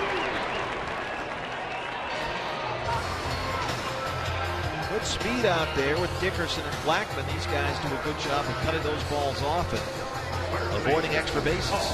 Well, after playing their home games at Coors Field, this has to feel like they're playing in somebody's backyard. A huge outfield at Coors. You need speedy outfielders to cut those gaps, and those balls hit down the line, cut them off before they get all the way to the wall. Well, you said last night Goldie was due to really just hammer one. Now might be a good time. Got him. So the Diamondbacks with a pair of 2-out base runners for Miguel Montero. Caught some fabric here, it looks like. Just grazed him on that back of the left upper arm. They put a bruise on the baseball. Now that double that Goldie hit last night, thought that had a chance to get out of here toward right center field. He just has looked a lot better the last few days. He went through a stretch of about a week or 10 days where he just didn't look like he was driving the ball the way we normally see him. He was still getting his base hits, but they were ground balls through the left side and little soft liners into center and right field. But lately it looks like he's back to driving the ball again. Well, let's see if Miggy can drive one here. He lined a double down the right field line his first time up and later scored a run. He's 1 for 2. Miguel Montero over his last 17 games, all starts, hitting better than .320.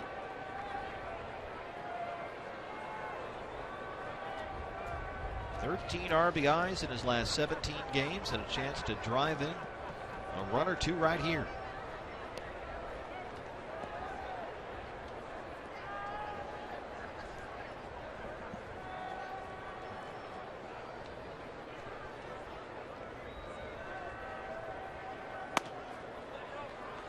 A ball and a strike. Yeah, Miggy's 3 for his last 4 with runners in scoring position.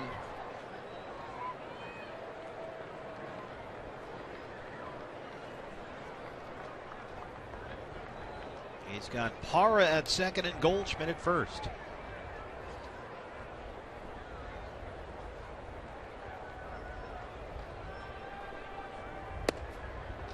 Two and one.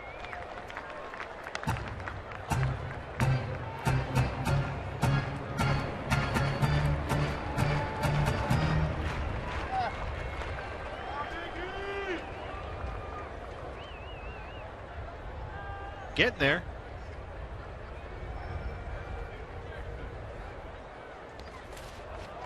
Pacheco keeps the ball in front. Montero's ahead 3-1 with Aaron Hill on deck.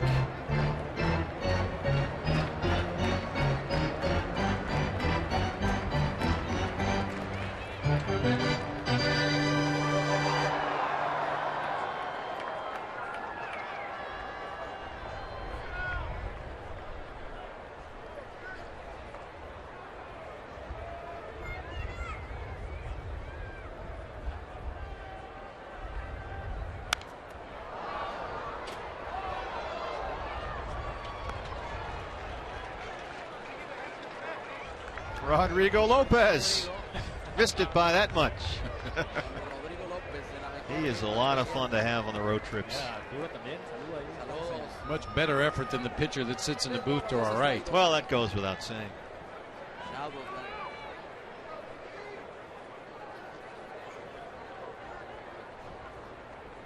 Three balls and 2 strikes, 2 outs, and 2 on. Runners off with a pitch here. Right to Tulowitzki. Diamondbacks strand 2. We are through 5. They lead the Rockies 3-2.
Better hit a ball club, and you just got to make pitches. Last time he pitched, he made good pitches, and he made a couple bad ones like everybody else, and he got away. Hopefully today, he feels better. He feels more comfortable. And you get the sense that Miguel Montero has enjoyed catching for Mike Bolsinger so far. A young man with plenty of great stuff, and he's really put a lot of trust into Miguel Montero. And Bob, I know as a former catcher, you kind of admire the job that Miggy's done this year. It's been an interesting season, you know, having guys being demoted from the starting rotation, Cahill and Delgado heading to the pen, and Colementor coming out of the pen, some injuries. You know, you got the KG veterans in McCarthy and Arroyo, and a guy in Wade Miley who just wants to see the sign and pitch. And Miggy's done a great job, and you don't see the D-backs rotation shake him off too often. They're very much on the same page. Gets back to doing your homework along with Mike Harkey and Mel Stottlemyre Jr., the bullpen coach. They go over every hitter in that opposing lineup before a series, have a game plan of how you're going to attack him, and then it's Miguel Montero's job to figure out with each individual pitcher what is the best way to attack those weaknesses. Because each guy has a little bit different arsenal, a little bit different confidence level in the pitches that he throws, and that's part of your job as a catcher, is to figure out a way to get the best out of your pitcher and attack the weaknesses of the opposition. Well, Mike Bolsinger will tell you that he is most confident when he is throwing that curveball for strikes. And he's 1-1 on Cargo, now 1-2 with a shift on. We showed you that a moment ago. Chavez all by himself on the right side. Came all the way from the UK, first baseball game ever. Congratulations. Good to have you here. How did he know to make a sign to get on TV if this is his first ball game? Well, he's probably watched a lot on MLB.TV. Oh, there you go. You can watch every out-of-market game live and over any mobile device. That one is lined to right over the head of Parra. It's off the fence. Cargo takes the turn and heads for second. And Carlos Gonzalez has a leadoff double, his 6th of the year. Speaking of MLB.TV, it's MLB.TV Premium, the #1 live streaming sports service. It celebrates 12 years today. You can join the millions of subscribers, watch every out-of-market game live in true HD on over 400 devices. Visit dbacks.com for details. Our producer Bill Cochran cleverly slipping that one in. So Michael is watching back in Portland, Maine tonight. He's got it dialed up on his iPad. The Fighting Sea Dogs? Yeah, Fighting Sea Dogs won again today. They're rolling. They got some pitching on that team. Troy Tulowitzki singled and scored his last time up. He's 1 for 2.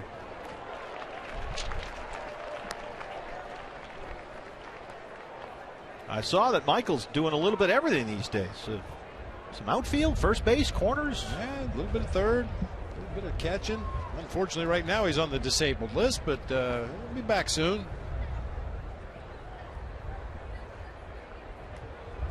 Playing in the Eastern League. New Britain, Reading, right? Yeah, Trenton. Oh, it's just gorgeous. Binghamton. Those are some scenic bus rides. 0-1. That is hit well to right field. And in the pool, Troy Tulowitzki is at it again, his 7th homer. And the Rockies take the lead.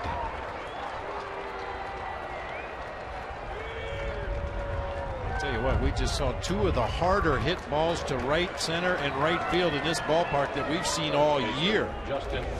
Double by Gonzalez about knocked the fence down, and now Tulowitzki takes a low fastball out over the plate and drives it into the pool out there. I mean, last night 2 doubles, 2 walks, a homer. Tonight he's 2 for 3, a single, a homer. He's scored twice and driven into. It's a one-man wrecking crew right now. Morneau. This guy's no picnic either. Base hit to center. Well, the heart of the order for Michael Bolsinger to open up the 6th, and it's been double, homer, single. Mike Harkey. Yeah, stalling tactic here. This is going to be a long, slow walk for Hark as he makes his way out to the mound. Diamondbacks are stirring down there in the bullpen. Somebody's going to get up shortly. Mike Bolsinger threw 97 pitches in his start at Wrigley Field last week. His first career start in the big leagues was at Dodger Stadium 2 Saturdays ago. He lasted 4 innings there and was at 73 pitches. Mel Stottlemyre Jr. in the bullpen. They'll get Oliver Perez throwing.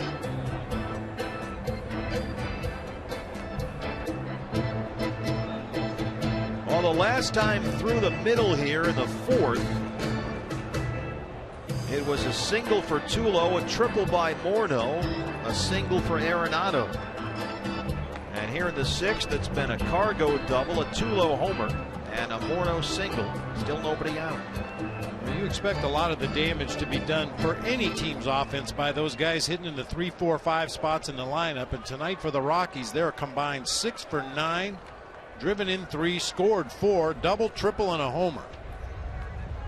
Arenado an RBI single his last time up. That extended his hit streak to 19 games.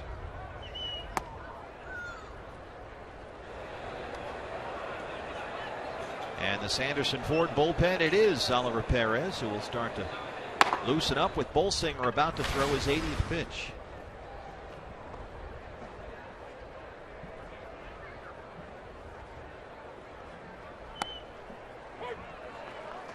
Well, you heard the soundbite from Miguel Montero at the start of this inning. It's a much better hitting ball club this time around, the Cubs versus the Rockies. A tall order with some of these guys. It's Arenado to chase. 1-2.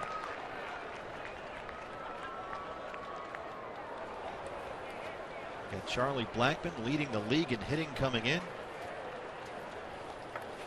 Tulowitzki slugging over 700. Morneau over 600. Arenado's hit in 19 straight.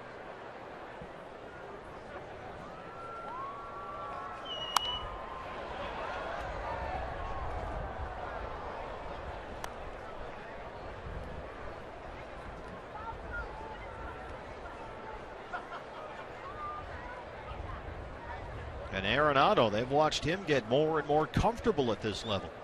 Called up at the end of April last year, made his big league debut right here at Chase Field. He went 0 for 3.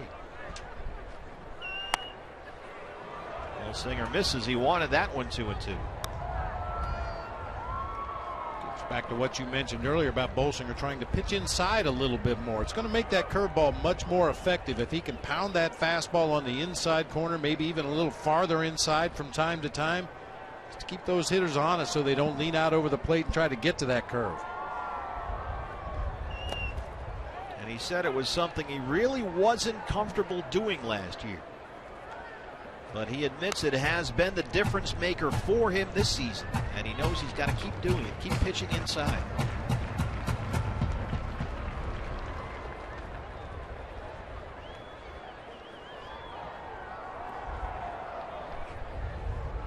Three balls and 2 strikes. Morneau at first. He's off with a pitch. That one is grounded off the glove of Owens at short. And Arenado's aboard.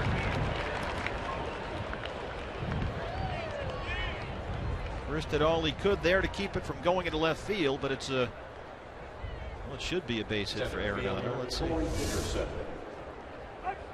Curveball stayed up and out over the plate. Arenado grounded it hard to the left side. Owings was just a step or 2 up the middle in anticipation of a possible double play and can only knock that one down. I don't believe he'd had a play on Arenado anyway. And go back to that 4th inning. It was 3 straight hits for the Rockies. Essentially the same part of the order here in the 6th. That's now been 4 straight hits. Take your ass.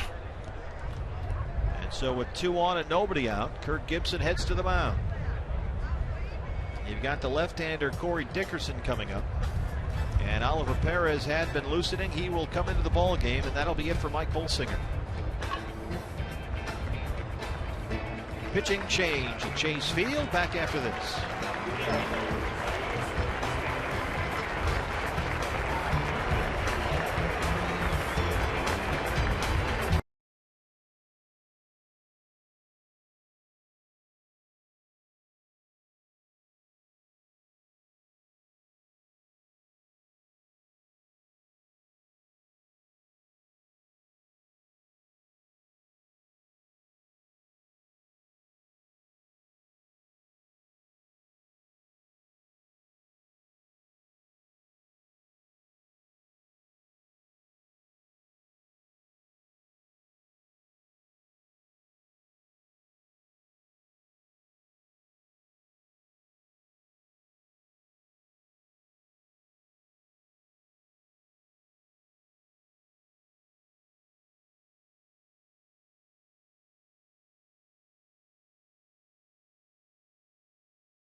Diamondbacks baseball on Fox Sports Arizona is brought to you in part by Lone Butte Casino. You're in for more winning moments at Lone Butte Casino. And by Cox Communications. Bundle and save with Cox. Chase Field on a breezy night in downtown Phoenix. This Rockies lineup, certainly no breeze to work through, and now it's up to Oliver Perez with 2 on and nobody out, and it's a 4-3 Colorado lead. The left-hander on for the 15th time this year. He'll work to Corey Dickerson with Morneau at second, Arenado at first. And 2 runs in on the Tulowitzki homer, his 7th of the year. For Oliver Perez, he struck out 11 batters in his last 7 1/3 innings pitched. 4 strikeout game earlier this year, which was a career high out of the bullpen for him. And it was one of the reasons Kevin Towers said they liked Oliver Perez, a power arm from the left-hand side, as opposed to more of a finesse guy like Joe Thatcher. And now Goldie wants to talk it over.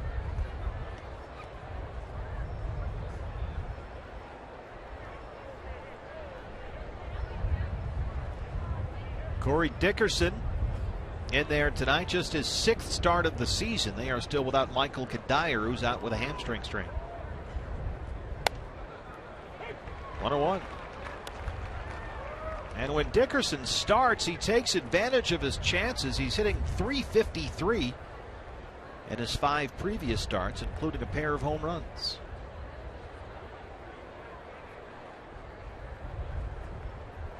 And again, Goldie will go over and talk about what's happening defensively.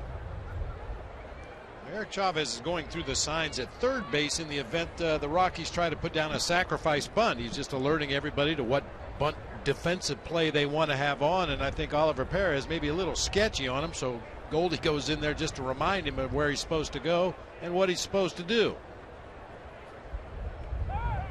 Plays on at second. Morneau is back in time. That's a design pickoff play there. Chris Owings breaks for third base early. Eric Chavez starts to charge early from third, trying to bait the runner at second into taking a little bit bigger lead. And then Aaron Hill sneaks in behind, but Morneau right on top of that one. Not his first rodeo. No, they have the same bunt defense plays that the Diamondbacks do. I think everybody runs pretty similar bunt defense plays, so it's very tough to catch somebody unaware.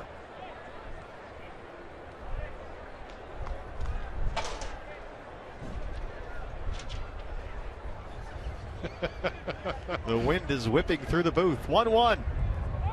Plays on again. And Morneau is back again.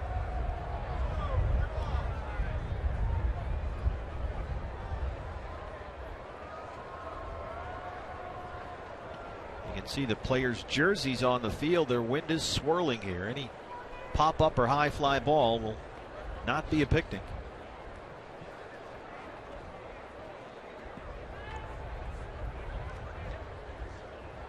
The 1-1.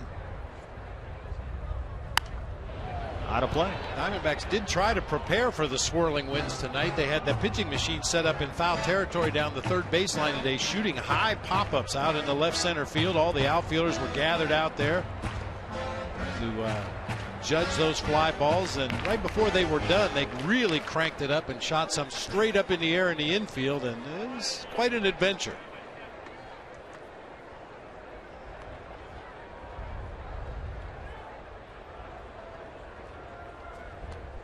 A ball and 2 strikes.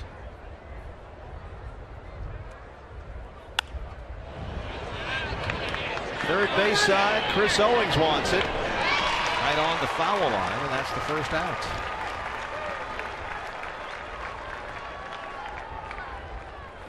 Told the story in the past about 2001 spring training down in Tucson. We had a particularly windy morning, and on the fundamental list for that day was pop-up priority drills. Set up the pitching machine at home plate so you can shoot pop-ups exactly to certain areas. Behind first base, where the first baseman, second baseman, and right fielder converge. Same thing behind third.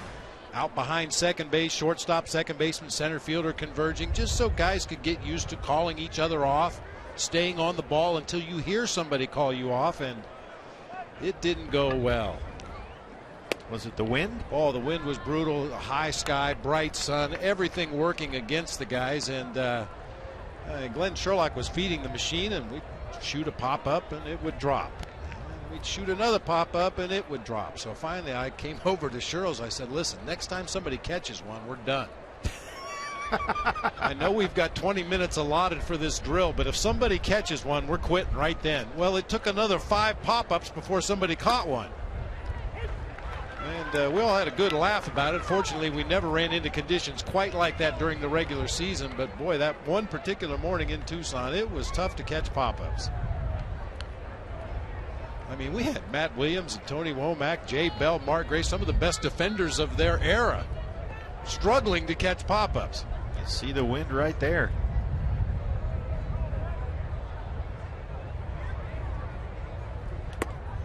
Now, I know some player like Alex Rodriguez is famous for hating pop-ups, wants no part of them. There's some guys, you would think your average major league player, a pop-up wouldn't be that big a deal. Ryne Sandberg hated to catch pop-ups. If a ball went off the bat up in the air, he would stand at second base and point at it because Sean Dunston chased everything. Sean Dunston would catch balls down the right field line in foul territory, so pop-up would go up in the air and Ryno would just point at it. Yours, dude. Go get it. 2-2.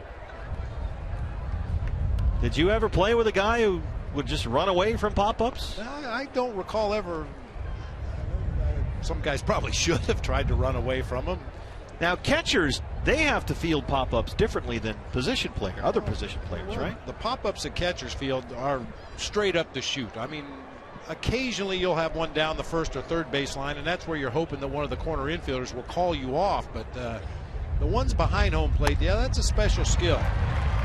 There's the strikeout for Ollie Perez. He's come in and got 2 quick outs. Pitcher Tyler Chatwood. And they will let Chatwood take the AB with 2 on and 2 out.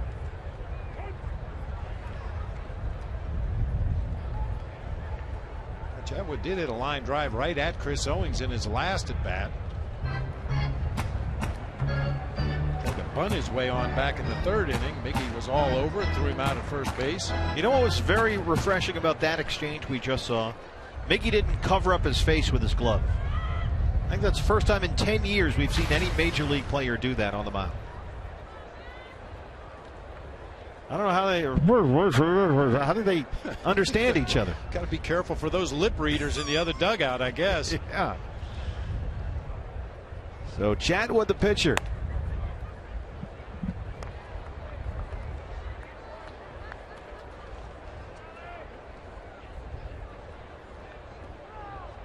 Justin Morneau, the runner at second. Nolan Arenado at first.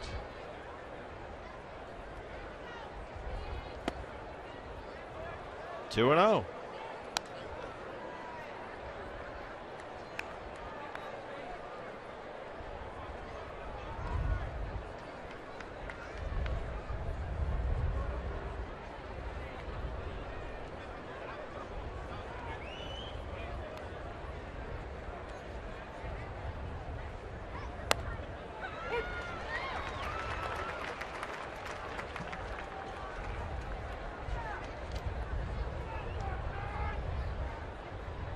Oliver Perez trying to get out of a mess here.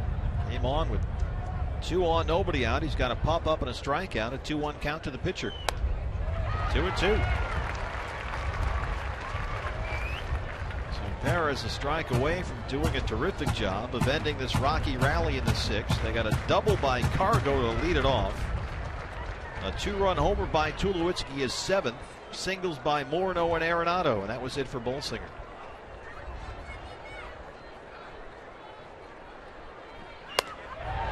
Oliver Perez does a terrific job.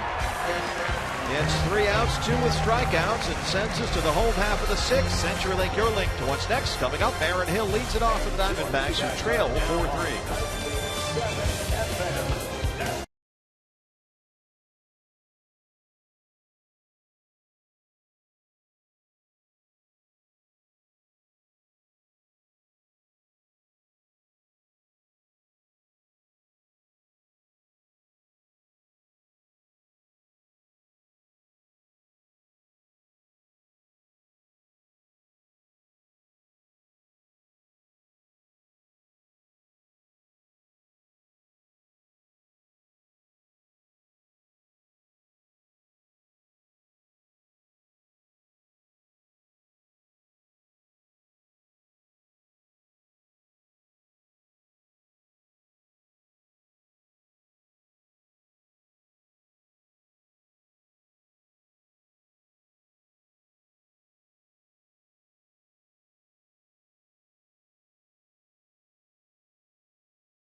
Arizona Fan Express, presented by Cox Communications and Fry's Food Stores, is ready to take you to a D-backs game.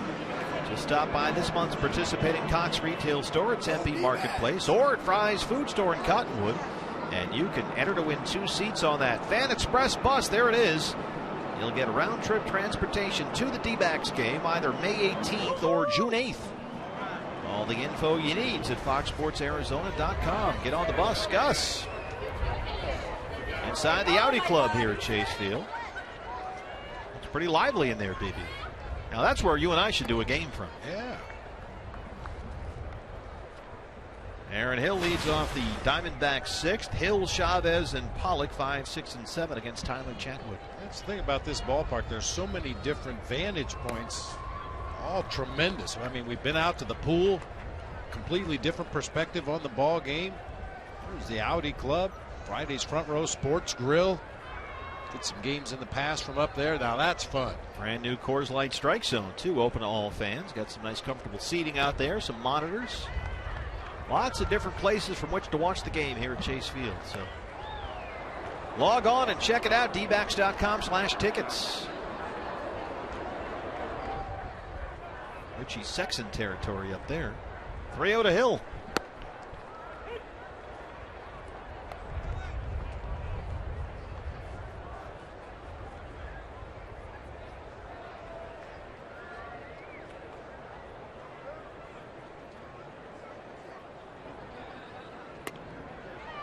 Leadoff walk.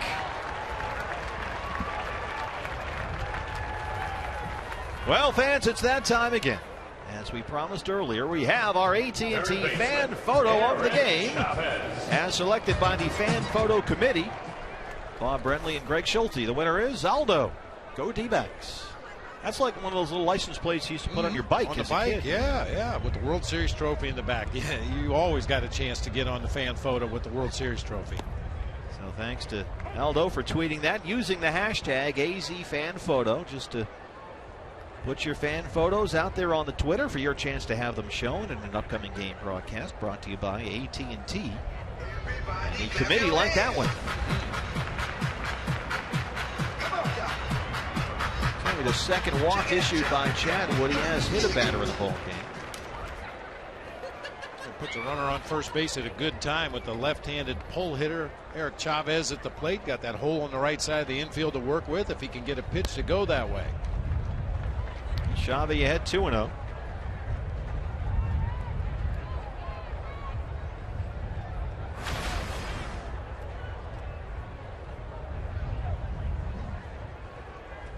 He's been on base twice tonight. Walked and scored in the second. An RBI single in the fourth. Sends that one right back into center field. Chavez 2 for 2. And the Diamondbacks have something going in the 6th.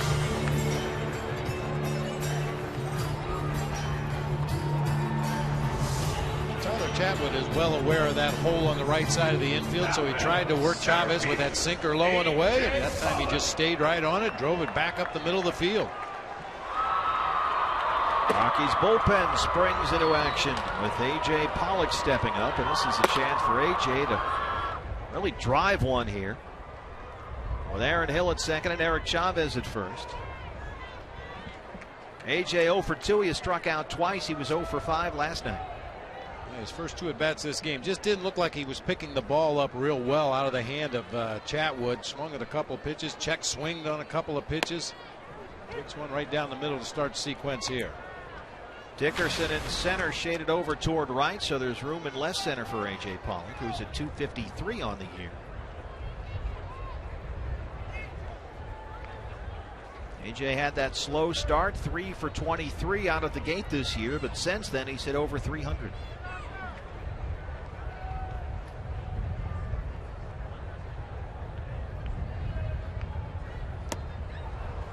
Oh, 0-2.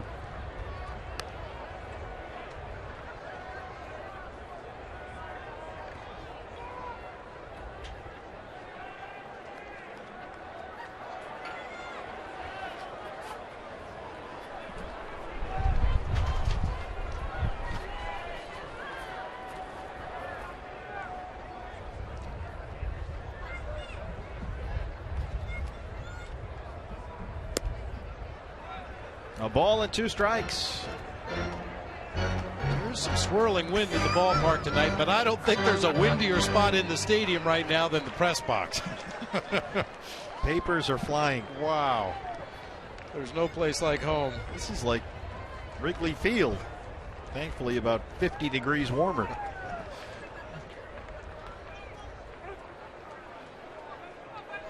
I think you're right, Bob. It just doesn't look like AJ is seeing the ball real well against this guy.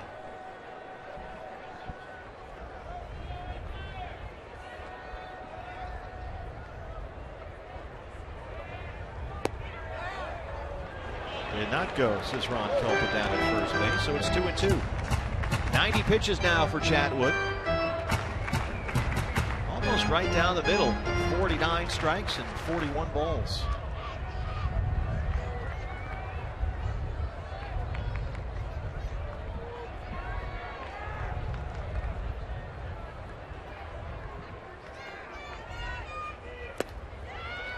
It's full. Chatwood always works quickly out there once he decides he's ready to deliver the ball to home plate, but really rushing his last couple deliveries here to A.J. Pollock.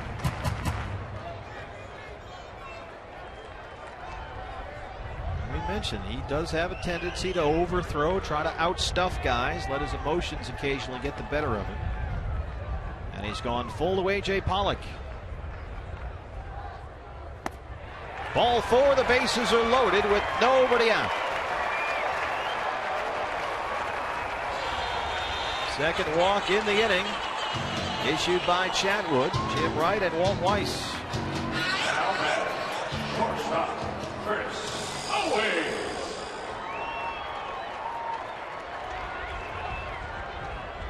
Aaron Hill at third, Eric Chavez at second, A.J. Pollock at first, and here's Chris Owings. He had an RBI double in the second. He's 1 for 2.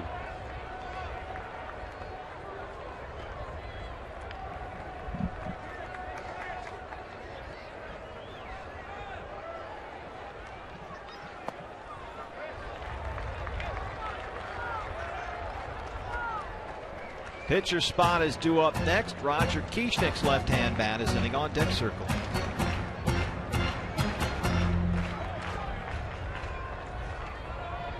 Jim Wright coming out to the mound with a trainer. They're going to take a look at Chatwood here. And Walt Weiss right behind. Joe Thatcher warming in the Sanderson Ford Diamondback bullpen, but let's check on the Rocky starter.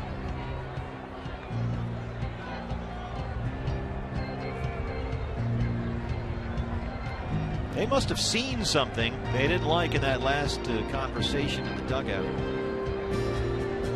It's going to do it for Chatwood. He leaves the bases loaded, no out mess in a 1-run ball game. Don't go anywhere. D-backs have the bases full, down a run.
Day, give Mom tickets to an upcoming D-backs game on Sunday, May 18th. The first 10,000 moms in the house.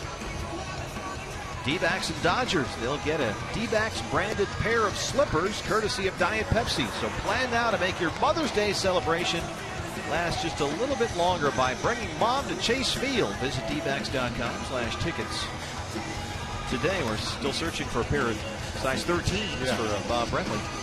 New pitcher for the Rockies, big right-hander, 6 feet 8 inches tall. This is Chris Martin out of Arlington, Texas, just his 3rd major league appearance at the age of 27. And he inherits a bases loaded, no out mess. Chris Martin, a guy that was rescued from the Independent American Association. He was pitching for the Grand Prairie Airhogs back in 2011. Was originally drafted by the Tigers, did not sign. Then drafted by the Rockies, did not sign. Eventually signed with the Boston Red Sox as a minor league free agent. He came over to Colorado with a deal for Franklin Morales that sent Jonathan Herrera to the Red Sox. So Martin comes in as Chatwood leaves with an apparent injury. We'll try to get word on what's happening there for you. And he inherits a 1-0 count on Chris Owings with the bases full and nobody out in a 1-run ball game.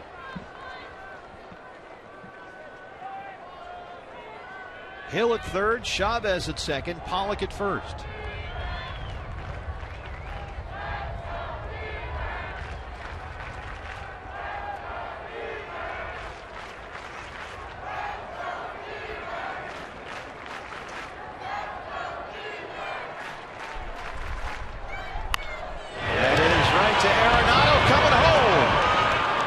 The force on Aaron Hill, and that's all. Pacheco decides one's enough for now, and that's the first out.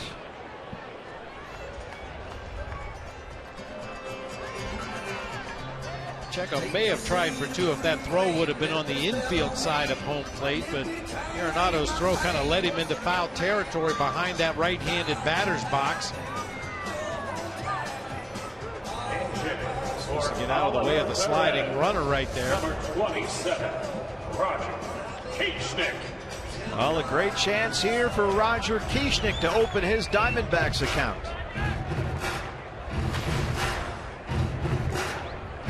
We've only had a couple of looks at Roger Kieschnick since he was acquired on waivers from the Giants at the beginning of this month. But boy, he's up there at a big spot right now. Bases loaded, 1 out.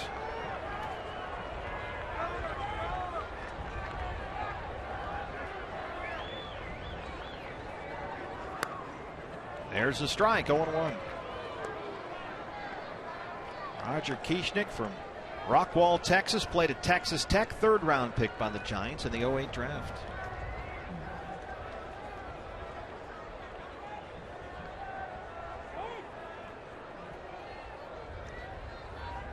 Kieschnick did play 38 games with San Francisco last season. That was his first look at the major leagues, hit .202.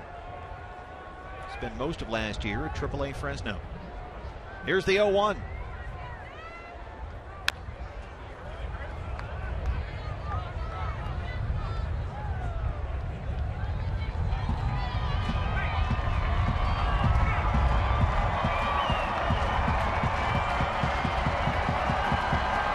Eric Chavez is at third, A.J. Pollock at second, Chris Owings at first.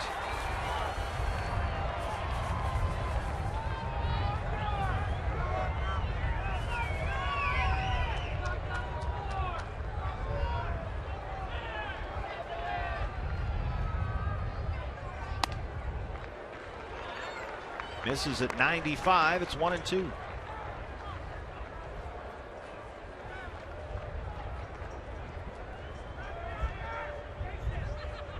Kieschnick 18 games with AAA Reno after coming over from Giants. Hit .281 there. Did have 3 home runs. So he's got some pop in that bat. But he strikes out, 2 down.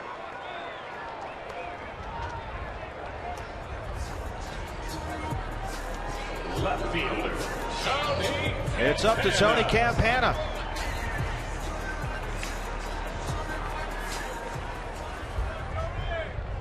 Campana 0 for 3 tonight. He is 2 for his last 31.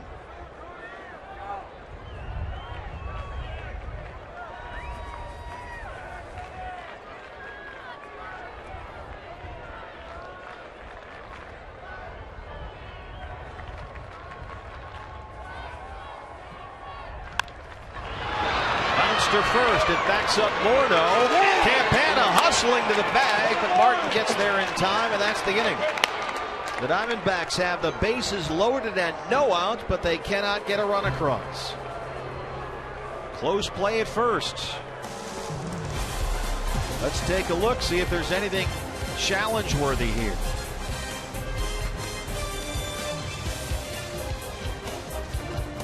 He might have beat him. He might have beat him.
Bases loaded and 2 outs there in a 1-run game, 6th inning. Sure looked like they had a real good case to at least challenge this call at first. Yeah, it was very close. It looked like perhaps Martin may have gotten a shoe down on the bag right before Tony Campana got that left hand on the base.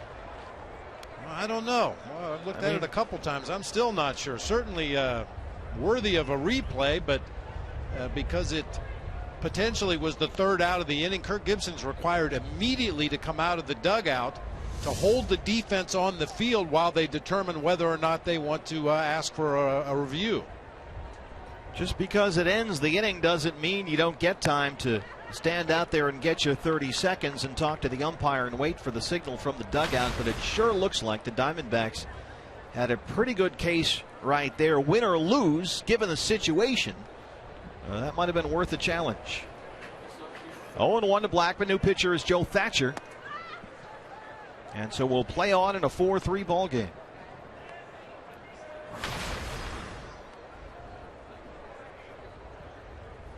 The numbers on Thatcher, his 14th appearance of the year, a 2.79 ERA.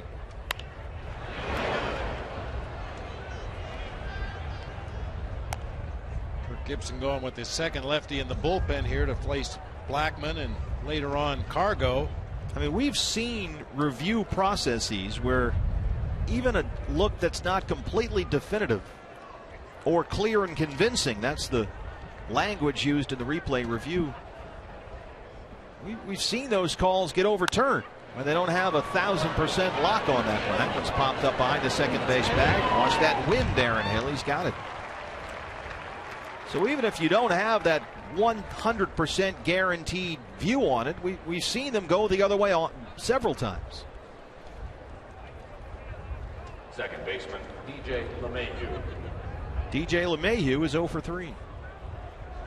Probably would have been safe had he just run straight through the base. Well, there's that old argument as well. Yeah.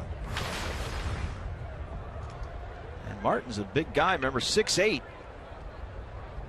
Not easy to get over there, especially with a speedy Campana running up the line. There's a strike.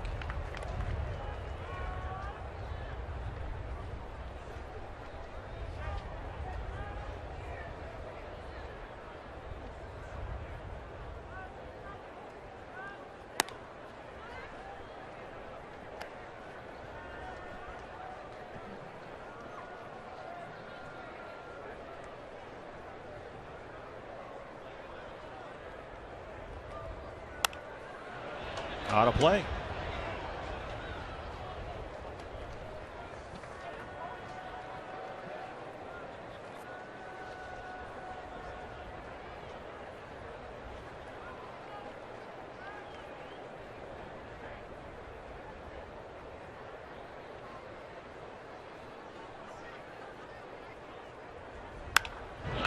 Hard to center for a base hit. LeMahieu is now hit in 5 straight. Hey fans, you can bring a family of 4 to a D-backs game and it'll cost you a lot less than you might think.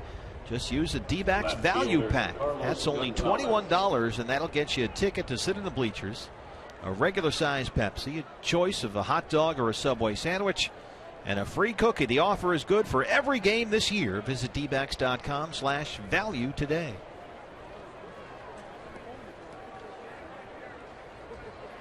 They look good.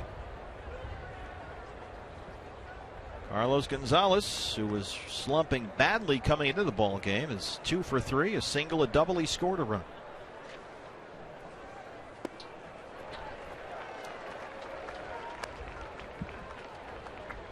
It was an 8 for 59 skid coming in.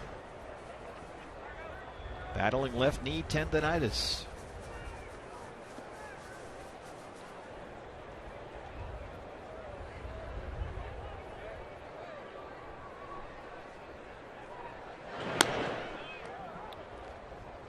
And of course, Cargo's health, the main reason they decided not to move him to center field. That was the big plan in spring training. He was going to be their new center fielder every day, but they decided that would create too much wear and tear on a guy that's already got a delicate injury history.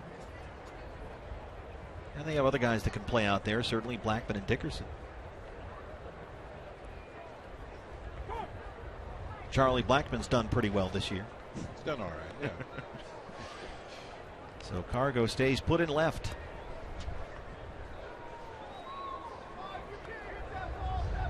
Sanderson forward bullpen. JJ Putz, the right-hander. 0-1.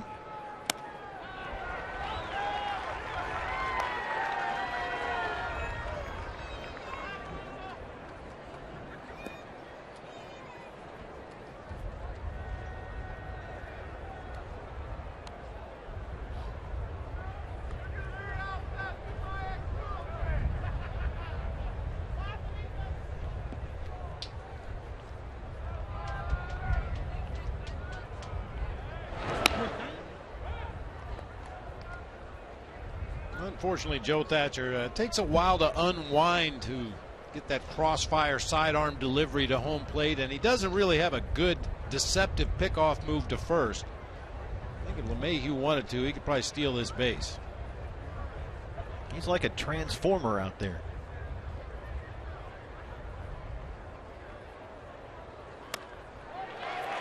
Gonzalez swings through. That's the second out. Troy Tulowitzki obviously presents a lot of challenges for opposing pitchers, and this is why. On the left is against Mike Bolsinger tonight, a pitch on the outside corner of the plate, and he drives it into the pool in right center field. Last night, Wade Miley tried to come inside, and he pulled that ball to left field. When you have that kind of power and can cover the plate the way Tulo is right now, he is a tough, tough out. 11 of his last 17 hits have gone for extra bases. Came into the ball game slugging over 700. And tonight he is 2 for 3, a single, a home run. He's scored twice and driven in 2.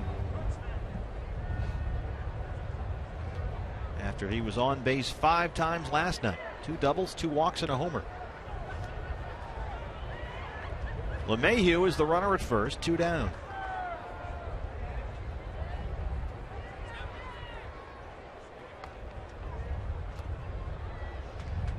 We've been looking at a lot of different batting styles and batting stances in this game tonight. Troy Tulowitzki stands about as upright as any hitter in baseball. Just straight up and down, legs locked.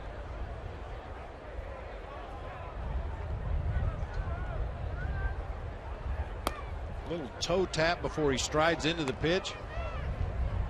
Works for him.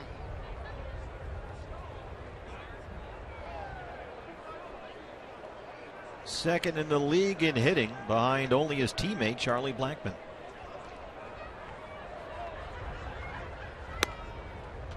One and one. Dick Monfort, the Rockies owner, was talking to the press about the retirement of Todd Helton and what that meant for Troy Tulowitzki this year. And Monfort said he was hopeful that Tulo would step it up a little bit, become more of a team leader, get a little more engaged with the younger guys. That's worked with Nolan Arenado.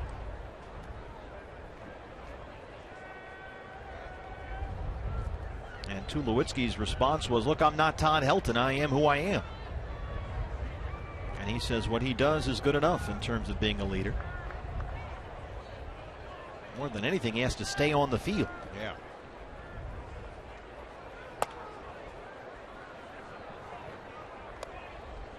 Here's Tulo in the fourth. In that very upright stance, a little short stride. Just drives that backside through the ball.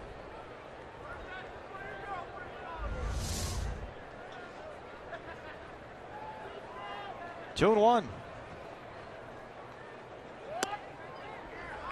3 balls and a strike.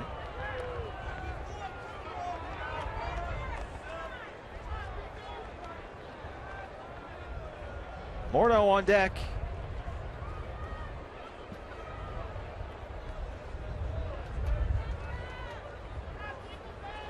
Tulowitzki, 3-time All-Star, has got a couple of Gold Gloves this year, working on a batting title. Ball 4.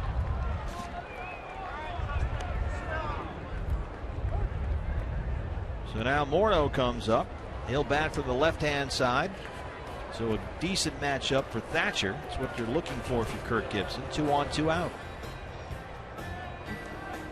I mean, that's why Joe Thatcher's on this team, to face the tough lefties in tough situations. Certainly this is one, although Justin Morneau doesn't seem to care whether it's a righty or a lefty on the mound. He's hitting lefties at a 345 clip, righties at a 354. He's now got a 13-game hitting streak. He's got a triple, a single, and an RBI.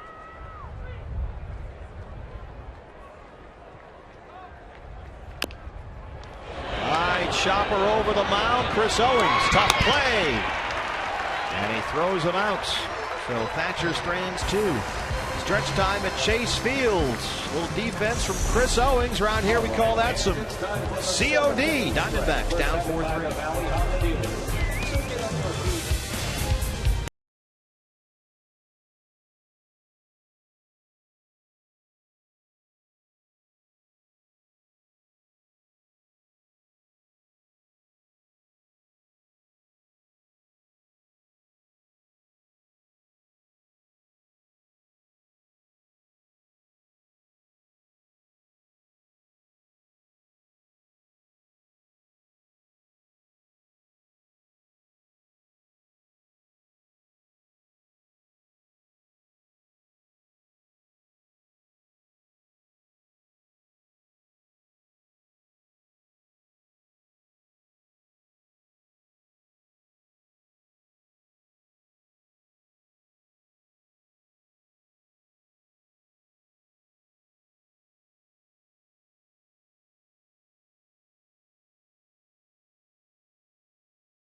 Backs trail the Rockies 4-3, and the new pitcher for Colorado, is the left-hander, his 13th appearance. One of the hard throwers out there is Rex Brothers with a 3.38 ERA. And I've been dying to ask Joe Borowski this. He's got 6 holds. Leading off for the D-backs, right fielder. What do we do with that? I always wondered what exactly the hold was for. I think it was in contract negotiations. Because this seemed like more this, so than anything this else. would be right in your wheelhouse. Hey, Borowski, how many holds do you have last year? I guess if you just come in and you hold somebody to no runs, you automatically get one. I never understood That's a stat I'm sure that was invented by an agent. Yeah. Had to give those middle relievers something to grasp onto. Well, with Parra, Goldschmidt, and Montero due up here in the 7th, 2, 3, and 4. 2 lefties in there. They go to Brothers. And he'll work to Parra to open it up. There's the strike. Gerardo Parra 1 for 3, a single his last time. Yeah, 6 holds. Were you aware of holds when you were pitching? Yeah, that came in towards the end of my career, and because you were out there. Yeah, They said we need a hold stat. I guess so. To quantify Borowski. I didn't know why it really came about, and still to this day, I don't know how you gauge a pitcher on exactly is that something that they look for. Well, he held some games. You're not finding that on the back of the baseball card. Our highly unreliable staff here tells us that Joe had 37 career holds to go along with 131 saves. That come up in arbitration? No, I don't never remember that being brought up. What'd you see from Bolsinger tonight? Looked good there for a while, but I mean, this is a tall order. Yeah, it is. This is a real good lineup, and what I noticed about him, first time through the lineup, real good. But as you saw, the second time through the lineup, they started to get to him a little bit. And third time through the lineup, you got to remember, when you're seeing a pitcher for the first time, and Bob, you can relate to this, as a hitter, you're not quite sure what his pitches do. You can see him on film, but it's not quite the same as in person. And as they got to see him the second and third time, now they're like, all right, we know what's going on. We see maybe he's throwing this pitch in a certain count. And those are the type of things, and I thought Colorado was able to get to him, because I don't think his stuff diminished as he kept pitching tonight. I just think they got a better look at him and they were able to see him in person. Also, I think sometimes when an offense is facing a pitcher for the first time, they want to see a few pitches. Sure. That first at bat, you want to see his arm angle and see his release point, see the break on his pitches. And because he was throwing so many strikes in the early going, he was jumping ahead in the count. But then the second time through, they had a little better look at him. And it's going to be a learning process for him. He's going to have to learn, how do I adjust in game to get hitters out as they adjust to me. But there's no denying I love his curveball. His curveball is sharp and tight, and I thought he did a good job of pitching in tonight, something that he's really trying to do a lot more of. So it's tough to gauge, but I thought he did pretty well tonight. There's a lot of positives certainly to build on. 0-1 to Goldie. Now Brothers, we're told, is yet to give up a hit to a right-hand batter this year, which is something for a lefty. He's only given up 4 hits in now 11 innings of work. He has walked 9 guys. I mean, the league's only hitting 118 against him, but he will pitch himself into some jams with the base on balls. He may not have given up too many hits because people aren't too comfortable in that box when you throw hard and you're all over the place. Last year he had a 1.74 ERA, the lowest ever by a Rockies relief pitcher.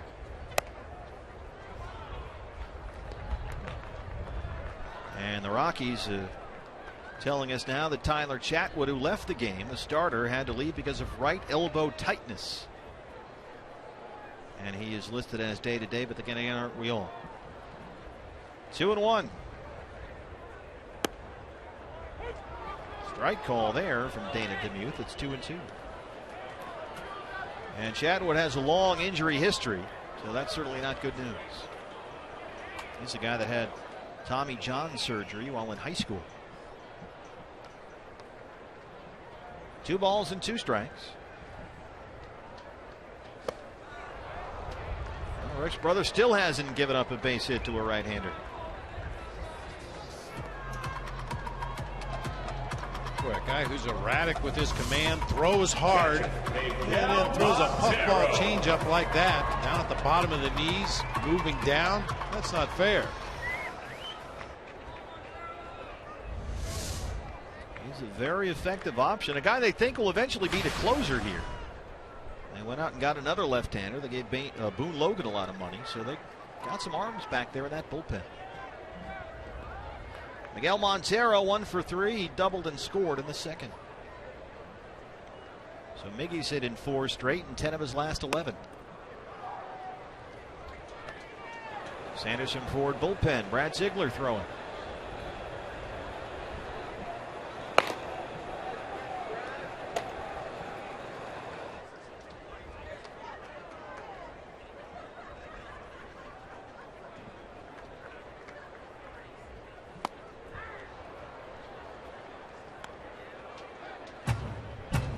Joe, we got relatively good news today about Archie Bradley, all things considered. Yeah. Pain in his right elbow, a mild flexor strain. They'll shut him down for 2 weeks. And they're doing a smart thing. A young high prospect like that, there's no need to try and push through it. Just let him relax for 2 weeks and then get back on there and get a little arm program going, a little throwing program, and work it back. And when you're shut down like that, even if it's just for 2 weeks, you really, in a sense, almost have to kind of start over a little bit, don't you? Yeah, he'll do some stuff. So he'll work with the trainers, but as far as throwing the ball, he's not going to do any of that. And then you're just going to have to build yourself back up again. And when you finally do start throwing in games, I'm sure he's going to have a very low pitch count to start, and he's just going to have to work himself back in. I hope he'll be back throwing in games by the end of May. Brother strikes out Montero, works a 1-2-3-7. Joe, thanks. We'll see you after the ball game. All right, guys.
Here at Chase Field, Chris Owings got the Diamondbacks started with an RBI double in the second. They led the Rockies 2-0, but then Colorado's bats came alive.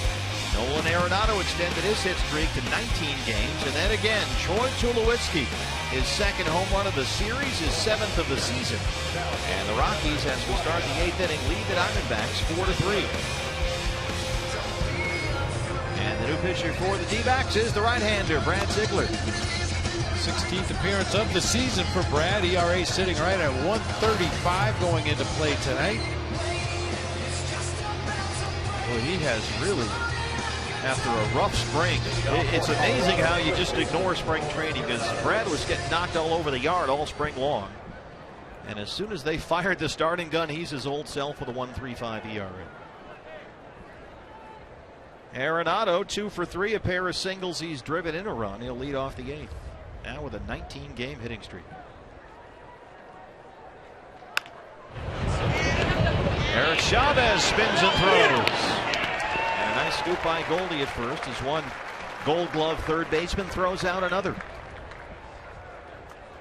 In fact, let's go ahead and make that our Chaz Roberts air conditioning cool play of the game. 6 Gold Gloves for Chavez. He has to move to his left and retreat a couple of steps to play the big hop. Nice play on the other end by Goldie to pick that one out of the dirt.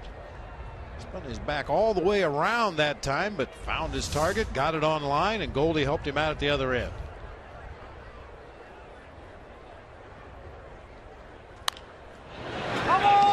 It's a foul ball off the bat of Dickerson.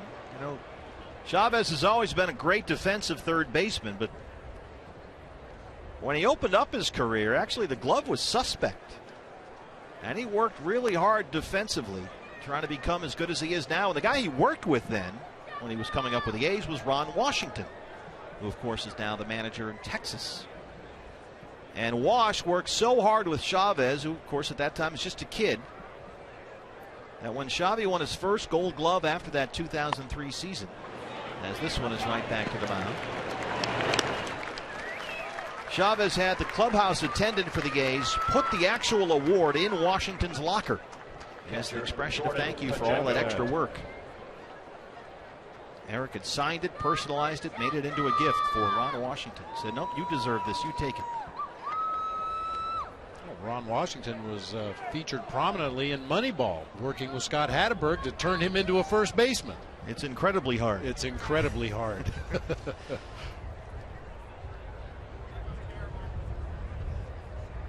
Jordan Pacheco, the catcher. Drew Stubbs is in the on-deck circle. Pitcher spot is due up next. Yeah, he had the funny lines in that movie, yeah. Some of them.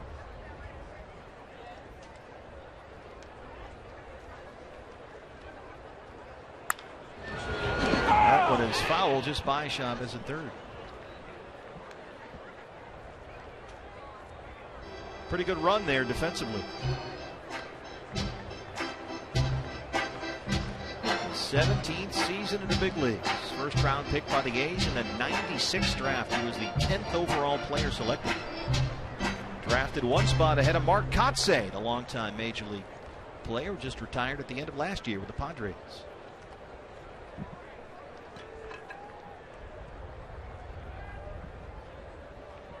One or one. High in the air, shallow left, Campana, Owings, long run, look at Chris Owings, go get it! Now that's some COD.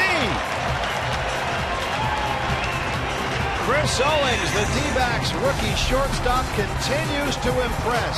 He ran a mile to get that one, and it's still 4-3.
The D-backs rookie shortstop is our APS Energy All-Star. A long run to track that down and foul ground. Look where he started from here. It's a little scary when you got two guys that can run as well as Chris Owings and Tony Campana converging on that ball in foul territory. Always a possibility of a collision, but what a great running, diving catch by Chris Owings. Brad Ziegler liked it. Ziegler works a 1-2-3-8, and now Boone Logan is on to work the home half for the Rockies. We saw Boone Logan last night in the ball game. He threw only 8 pitches. He worked a 1-2-3-8, got Ross, Parra, and Owings.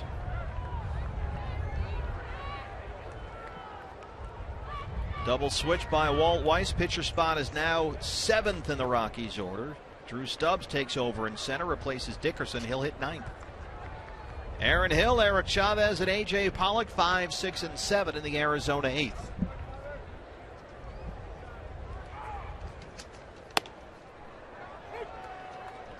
Good night for Aaron Hill once again. He drove in a run with a fly ball out in the 2nd. Doubled and scored in the 4th and walked his last time up. A career .360 hitter against the Rockies.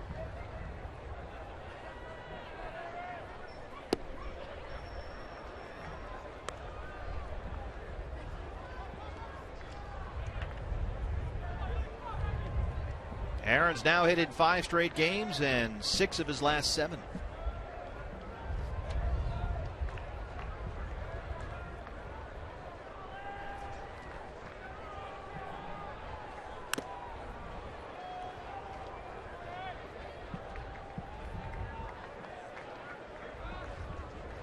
Tell you what, for a guy that was mostly a corner infielder, Jordan Pacheco back there does a pretty good job. You don't. It's kind of like an umpire, they say. If you don't notice him, he did a good job. Well, Pacheco has gone unnoticed. And he did a nice job tonight. We talked about Tyler Chatwood and how he can get a little emotional out there on the mound. And several times in the game, he just went out there and kind of put his arm around his pitcher, calmed him down a little bit, and then right back behind the plate. Super utility guy. And with Rosario injured, as Aaron Hill takes a called 3rd strike, Pacheco figures to do all of the catching. He's done a nice job. That's 3 straight strikeouts for Rockies relievers. Brothers got Goldie and Montero in the 7th. Now Logan K's Hill to open the 8th. And Eric Chavez steps in. Chavez has been on base 3 times, walked and scored in the 2nd. A pair of singles, he's got an RBI.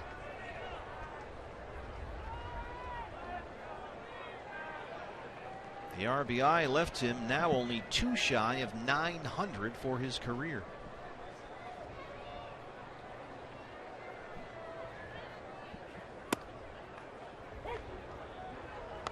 Logan throwing strikes.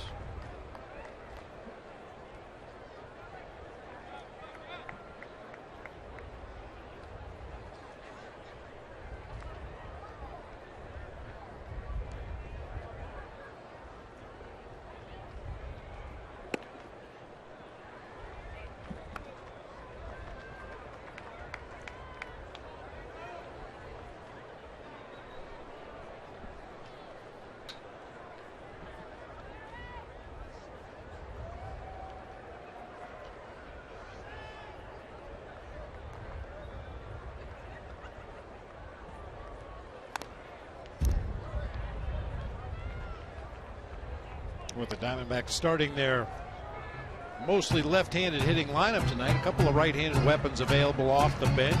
Cody Ross, Martin Prado. We've seen Kieschnick off the bench earlier as a pinch hitter. That was back in the 6th inning. He struck out, so some good bats still available down there.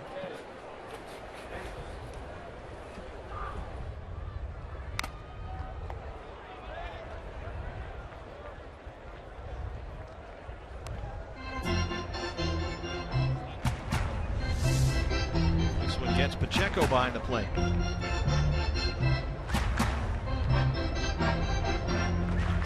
That's just a glancing blow. That doesn't even get your attention. Maybe it does.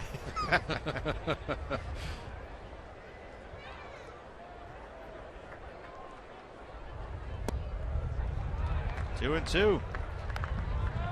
It's one of those where they go up to you and ask you, do you know what city you're in? And you say Tuesday. Yeah, 7. Talking about Pacheco, you know, physically, He reminds me a little bit of Robbie Hammock. You know, he's not a big, strong, bulky catcher. He's very athletic, moves around very quietly back there behind home plate. And we'll get to see Robbie Hammock catching the first pitch from RJ coming up on May 18th. Yeah. The 10th anniversary of Randy Johnson's perfect game. And he will be here, the big unit himself, to throw out the first ball. Get your tickets, dbacks.com/tickets or events. That'll be a big day here. 3 balls and 2 strikes to Eric Chavez. 4 straight strikeouts by Rockies pitchers.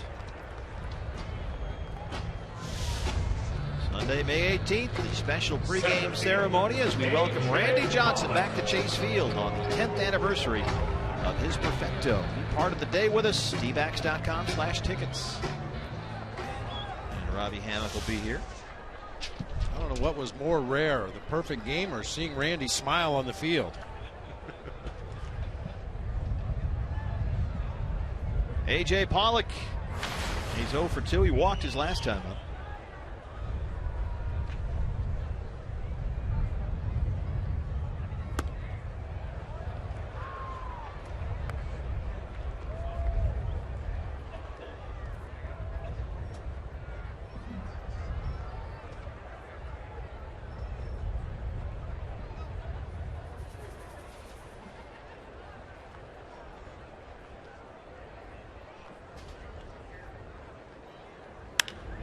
A.J. Pollock hits that high and deep to left. Will it stay fair? It is off the pole and the game is tied. A.J. Pollock, his third, makes it a 4-4 ball game.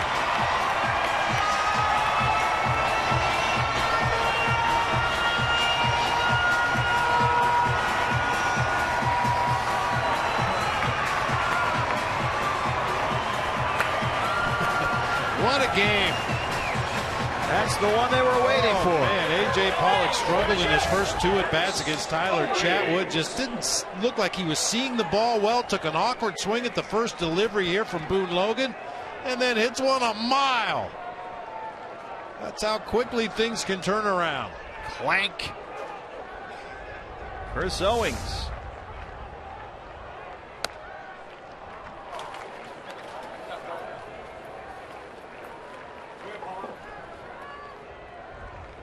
Owings had an RBI double in the second. Addison Reed is ready. He hasn't worked in a while. Martin Prado is out of the on-deck circle. Pitcher spot is due up next.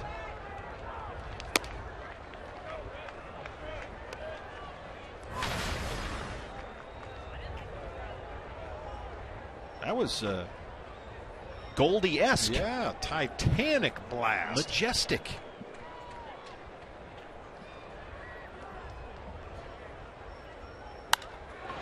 Base hit. Go ahead, run aboard with 2 down, and Prado will hit.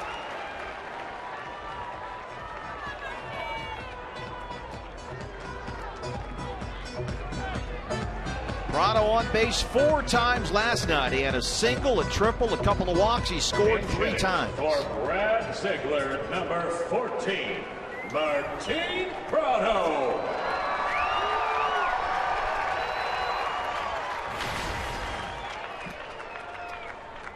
Kirk Gibson says, I believe in him. He's my guy.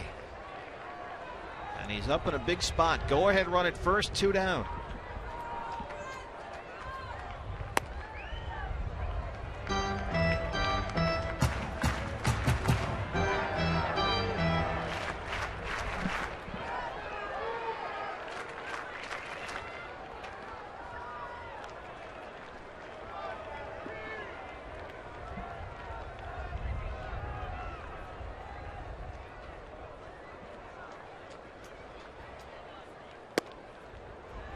Two and 0.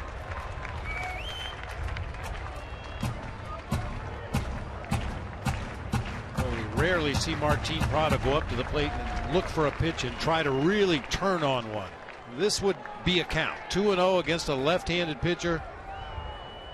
Look for something middle of the plate in, get that bat head out there and hit it hard to left field.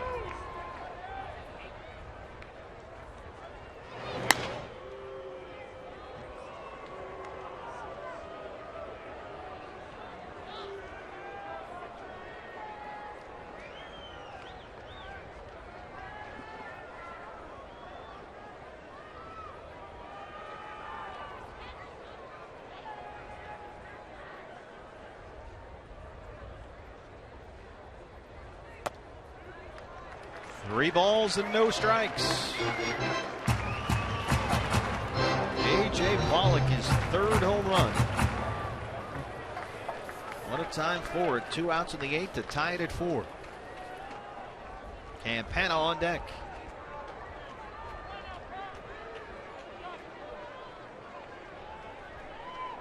Three-0 to Prado.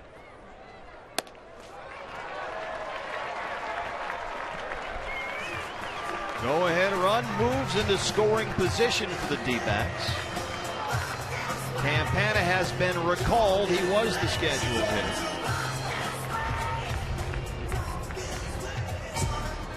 Conversation at the mound. Cody Ross in the on-deck circle.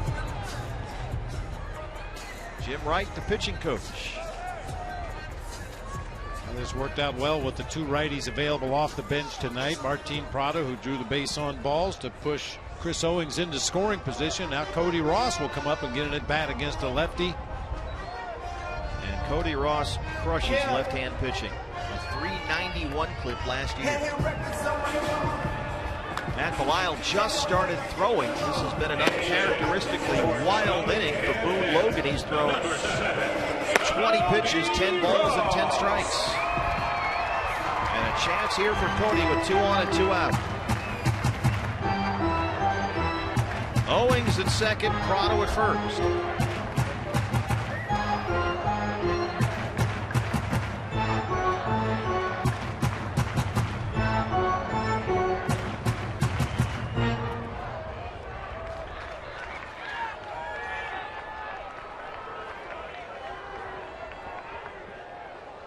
Cody last year, 391 against lefties, a Diamondback single season record. There's a strike, 0-1.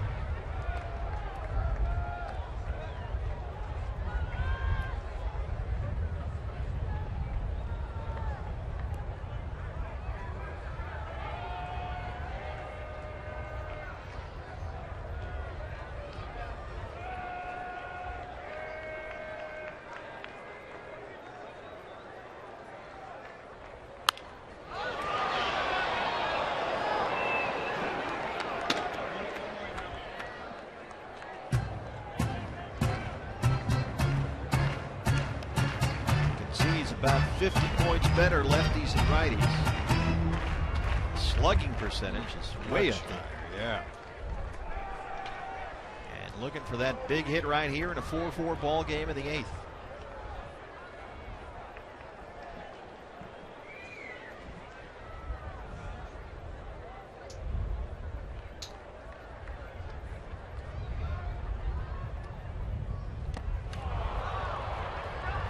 Pacheco will complete the strikeout, and the Diamondbacks will strand 2, but they get the tying run. A.J. Pollock with 2 outs, his 3rd home run of the season off the left field foul pole. And we're all tied up at Chase.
tomorrow with you on Fox Sports Arizona. Diamondback Live pregame show at 6. It's Jordan Lyles, who's been a nice pickup for the Rockies. The former Astro takes on Josh Colmenser. Leading off for Colorado, center fielder Drew Stubbs. Still some work to do here, and Addison Reed, the closer, comes on. 4-4 ball game in the ninth. His 13th appearance this year, a 3.75 ERA. 14 strikeouts against only 3 walks. He'll work to Drew Stubbs. Stubbs came in to play center field after the double switch. Cody Ross, who hit for Campana, remains in the game, and he takes over in left.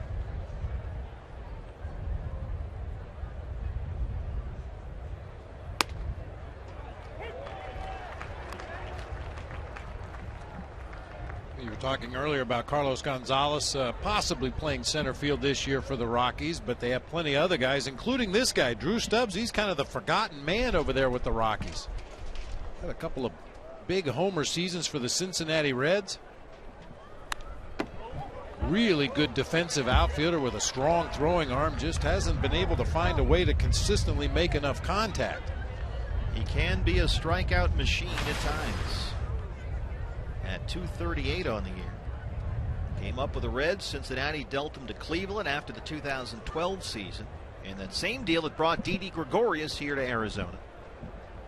Indians traded Stubbs last winter to Colorado for pitcher Josh Outman.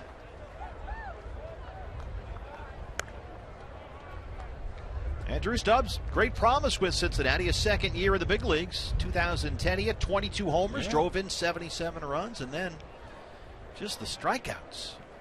Following season, he led the league. He struck out 205 times and 600 at bats.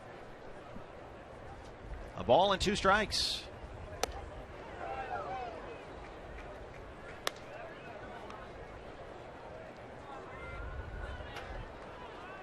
Drew Stubbs, his one and only season in Cleveland last year, hit 233. He's a career 238 hitter.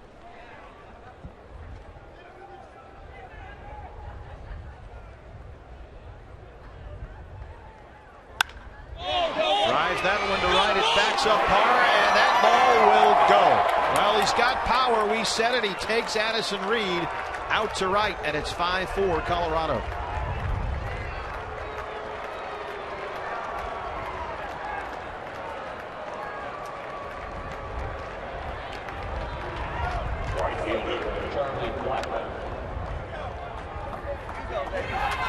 Third home run surrendered by Addison Reed this year. Comes on a cutter, not a bad pitch, working its way toward the outside corner.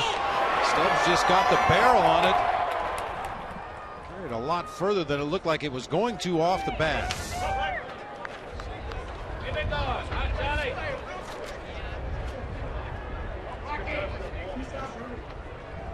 Top of the order, Charlie Blackmon, now a 5-4 ball game. Blackmon 1 for 4, a single in the 5th. Diamondbacks got a late home run. Rockies have answered with one of their own.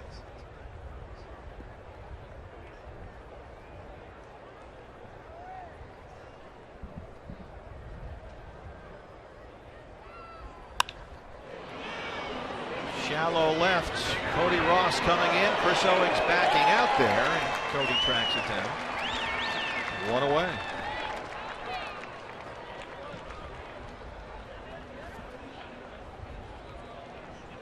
Second baseman, DJ LeMahieu. Well, this has been an issue for Addison Reed when he's out there in non-save situations. You hate to throw that around with a closer. It's almost cliched at this point, but it seems to apply in this case, at least through the first month. I was never really able to figure that out. It certainly seems like it's true, but I don't know why. I mean, you come into a ball game, whether it's a save situation or not, you try to execute your pitches, you try to hit your spots, just like you would if a save is on the line. But for whatever reasons, a lot of closers really struggle in non-save situations. And now the Rockies have their closer up. We saw LaTroy Hawkins last night, his 8th save. Do you ever hesitate to put a closer in a non-save situation just like this? Yeah, not really. I mean, Gibby said it the other day. He's had to find spots to get Addison Reed in ball games. There just haven't been the save opportunities on a regular basis where you'd like to get your closer in there, 3-4 days a week at least to save a ball game, but there just haven't been those opportunities, so he's been forced to use Addison Reed in tie games occasionally when the D-backs were behind just to get him some work.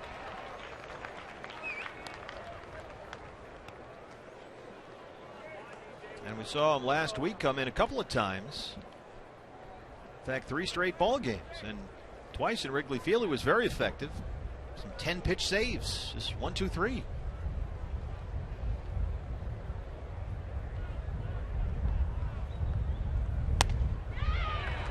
Two and two.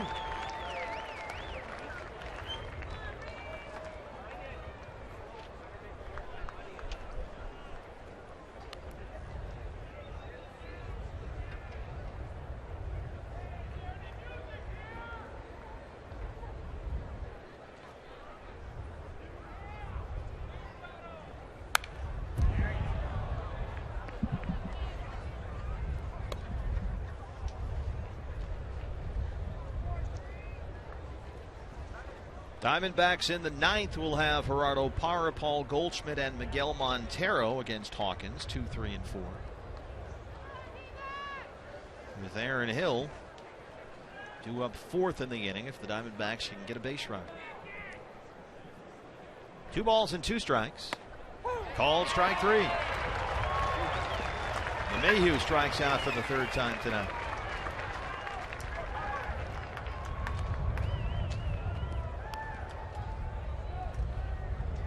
Now Reed will work to Carlos Gonzalez. He's got a pair of hits tonight. A single in the 1st, a double and a run scored in the 6th. He's 2 for 4.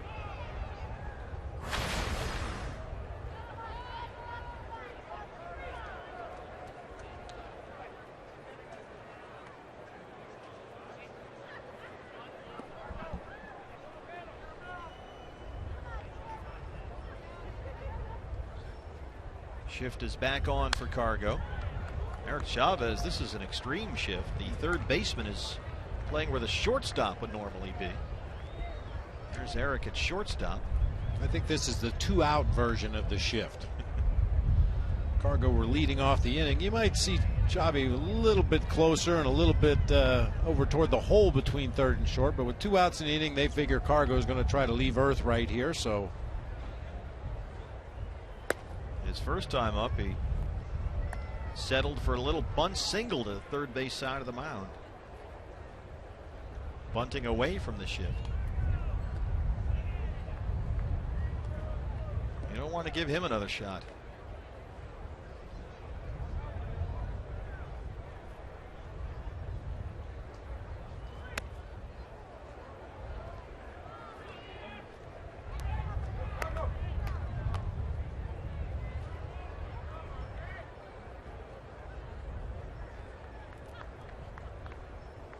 Quick math, Addison Reed this season in save situations carrying a 2.57 ERA, in non-save situations 5.40.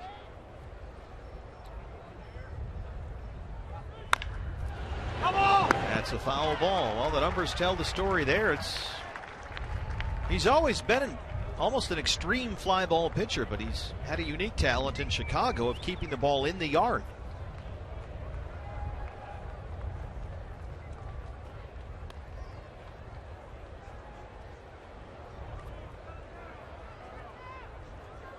Some home runs are tough to explain as you get a look at the ground ball fly ball ratio for Addison Reed in his career.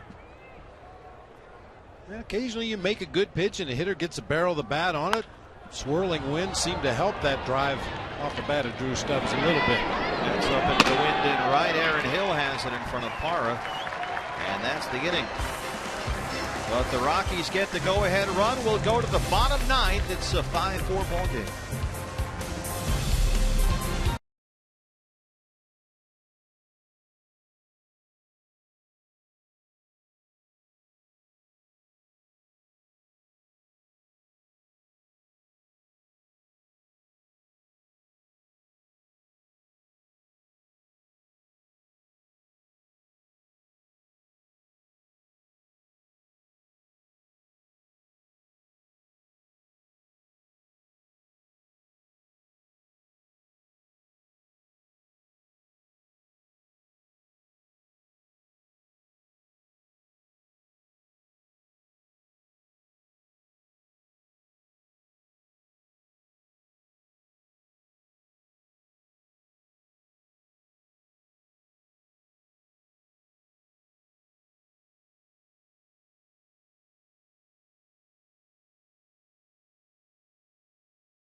Cubs renew their rivalry with the Cardinals.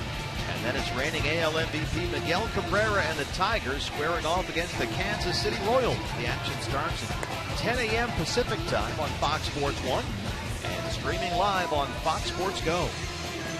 We go to the bottom of the ninth here at Chase Field. It's a 5-4 ball game, and once again the closer is on for the Rockies. It's LaTroy Hawkins. 8 for 8 in save opportunities this year. He retired the side in order last night on only 13 pitches. 8 saves behind only K-Rod, Houston Street, and Kenley Jansen. We talked about Hawkins in the ball game last night. He's been given several opportunities with several different clubs to move into that closer's role and never really had great success. Always seemed much more comfortable in a setup role, but really doing a nice job for the Rockies this season. In fact, going back to, well, last August, he is now 18 for 18 in save opportunities. And Addison Reed pitching in a non-save opportunity gave up the home run to Drew Stubbs to lead off the ninth.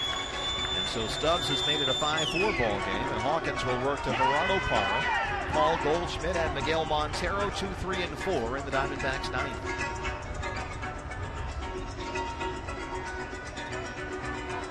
Parra 1 for 4, a single in the fifth.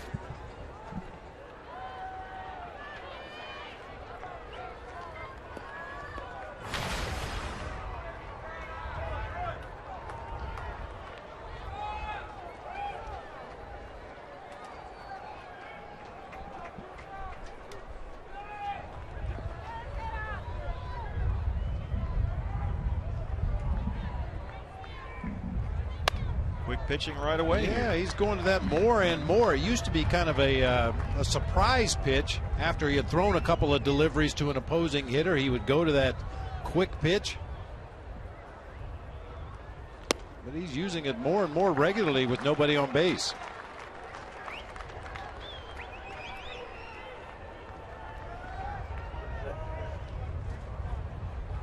Two 2-0.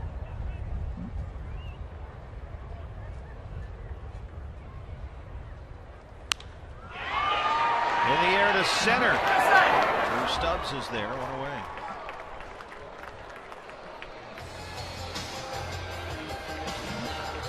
Here's Goldie.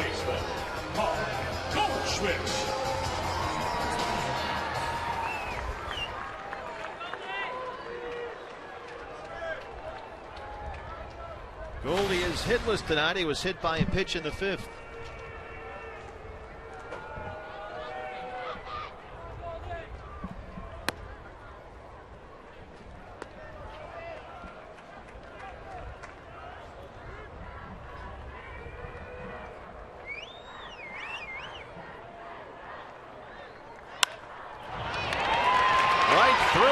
And into center.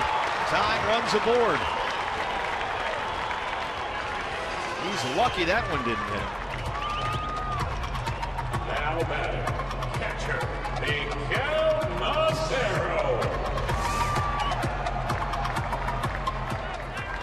With 5-hole on it. Wow.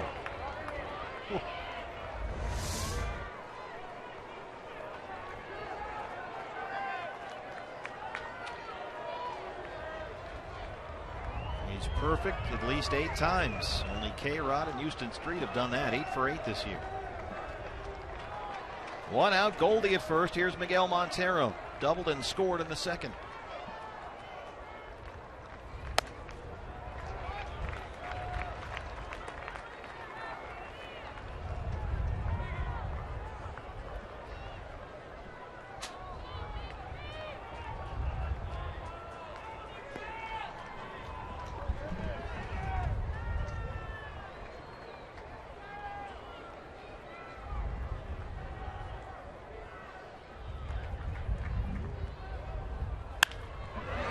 That's out of play.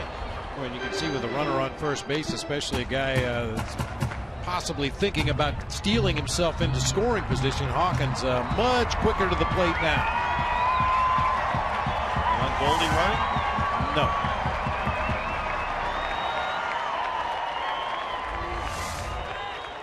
I like having that hole on the right side of the infield for Miguel Montero. Even though he's not a dead pull hitter this year, he does hit a lot of balls on the ground to the right side. It'd be nice to sneak one through into right field. Stubbs in center, shaded a bit over toward left. Miggy hard to right. That one is down for a base hit. Goldie will have to stop at second.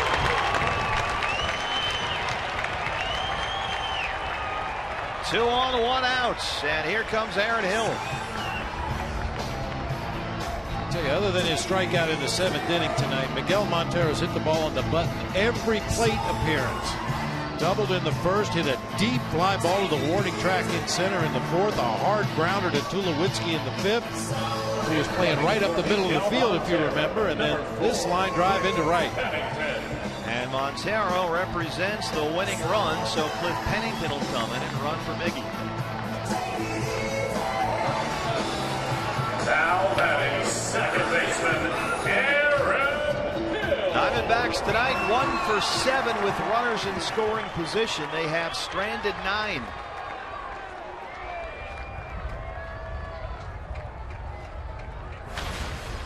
Aaron Hill drove in a run with a sac fly in the 2nd, doubled and scored in the 4th. Walked in the 6th and struck out his last time. Paul Goldschmidt at 2nd is the tying run. Cliff Pennington at 1st is the winning run. 1 out in the 9th.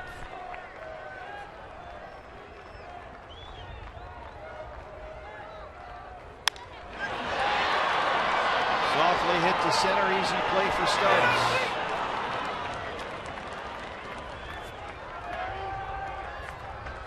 It's up to Eric Chavez.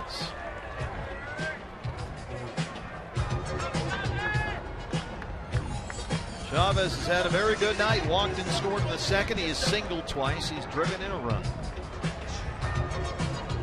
And he's seen more of LaTroy Hawkins than any other D-back on the roster right now. Their time in the American League together. 14 previous at-bats for Chavez. 3 base hits, including a homer. Third baseman, Eric Chavez.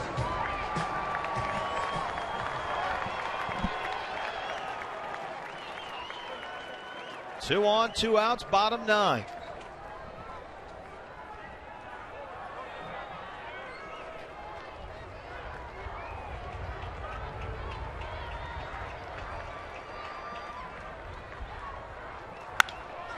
That ball is well hit to center field. Stubbs at the track, and he tracks it down for a loud final out. And the Diamondbacks strand the winning runs. Hard to hit one better than that. Jumped on the first delivery, saw hit it right on the button. Unfortunately, the deepest part of the ballpark. Everybody hoping for better. Well, they came back in the 8th inning and tied it on the Pollock homer, but Drew Stubbs came in, homered off Addison Reed, made it a 5-4 ball game, and that's how we finish here at Chase Field as the Rockies take the 2nd of this 3-game series. They won last night 8-5. They win this one 5-4, and we'll have the series finale for you tomorrow here on Fox Sports Arizona as the Diamondbacks drop to 8-22 on the year. They've now lost 4 in a row. Bob, there's certainly a lot to like about this game. Mike Bolsinger looked good for a while. The offense had its moments, certainly. Just once again got outslugged by this Rockies offense. Yeah, that's going to happen occasionally. You run into a buzzsaw either offensively or on the mound.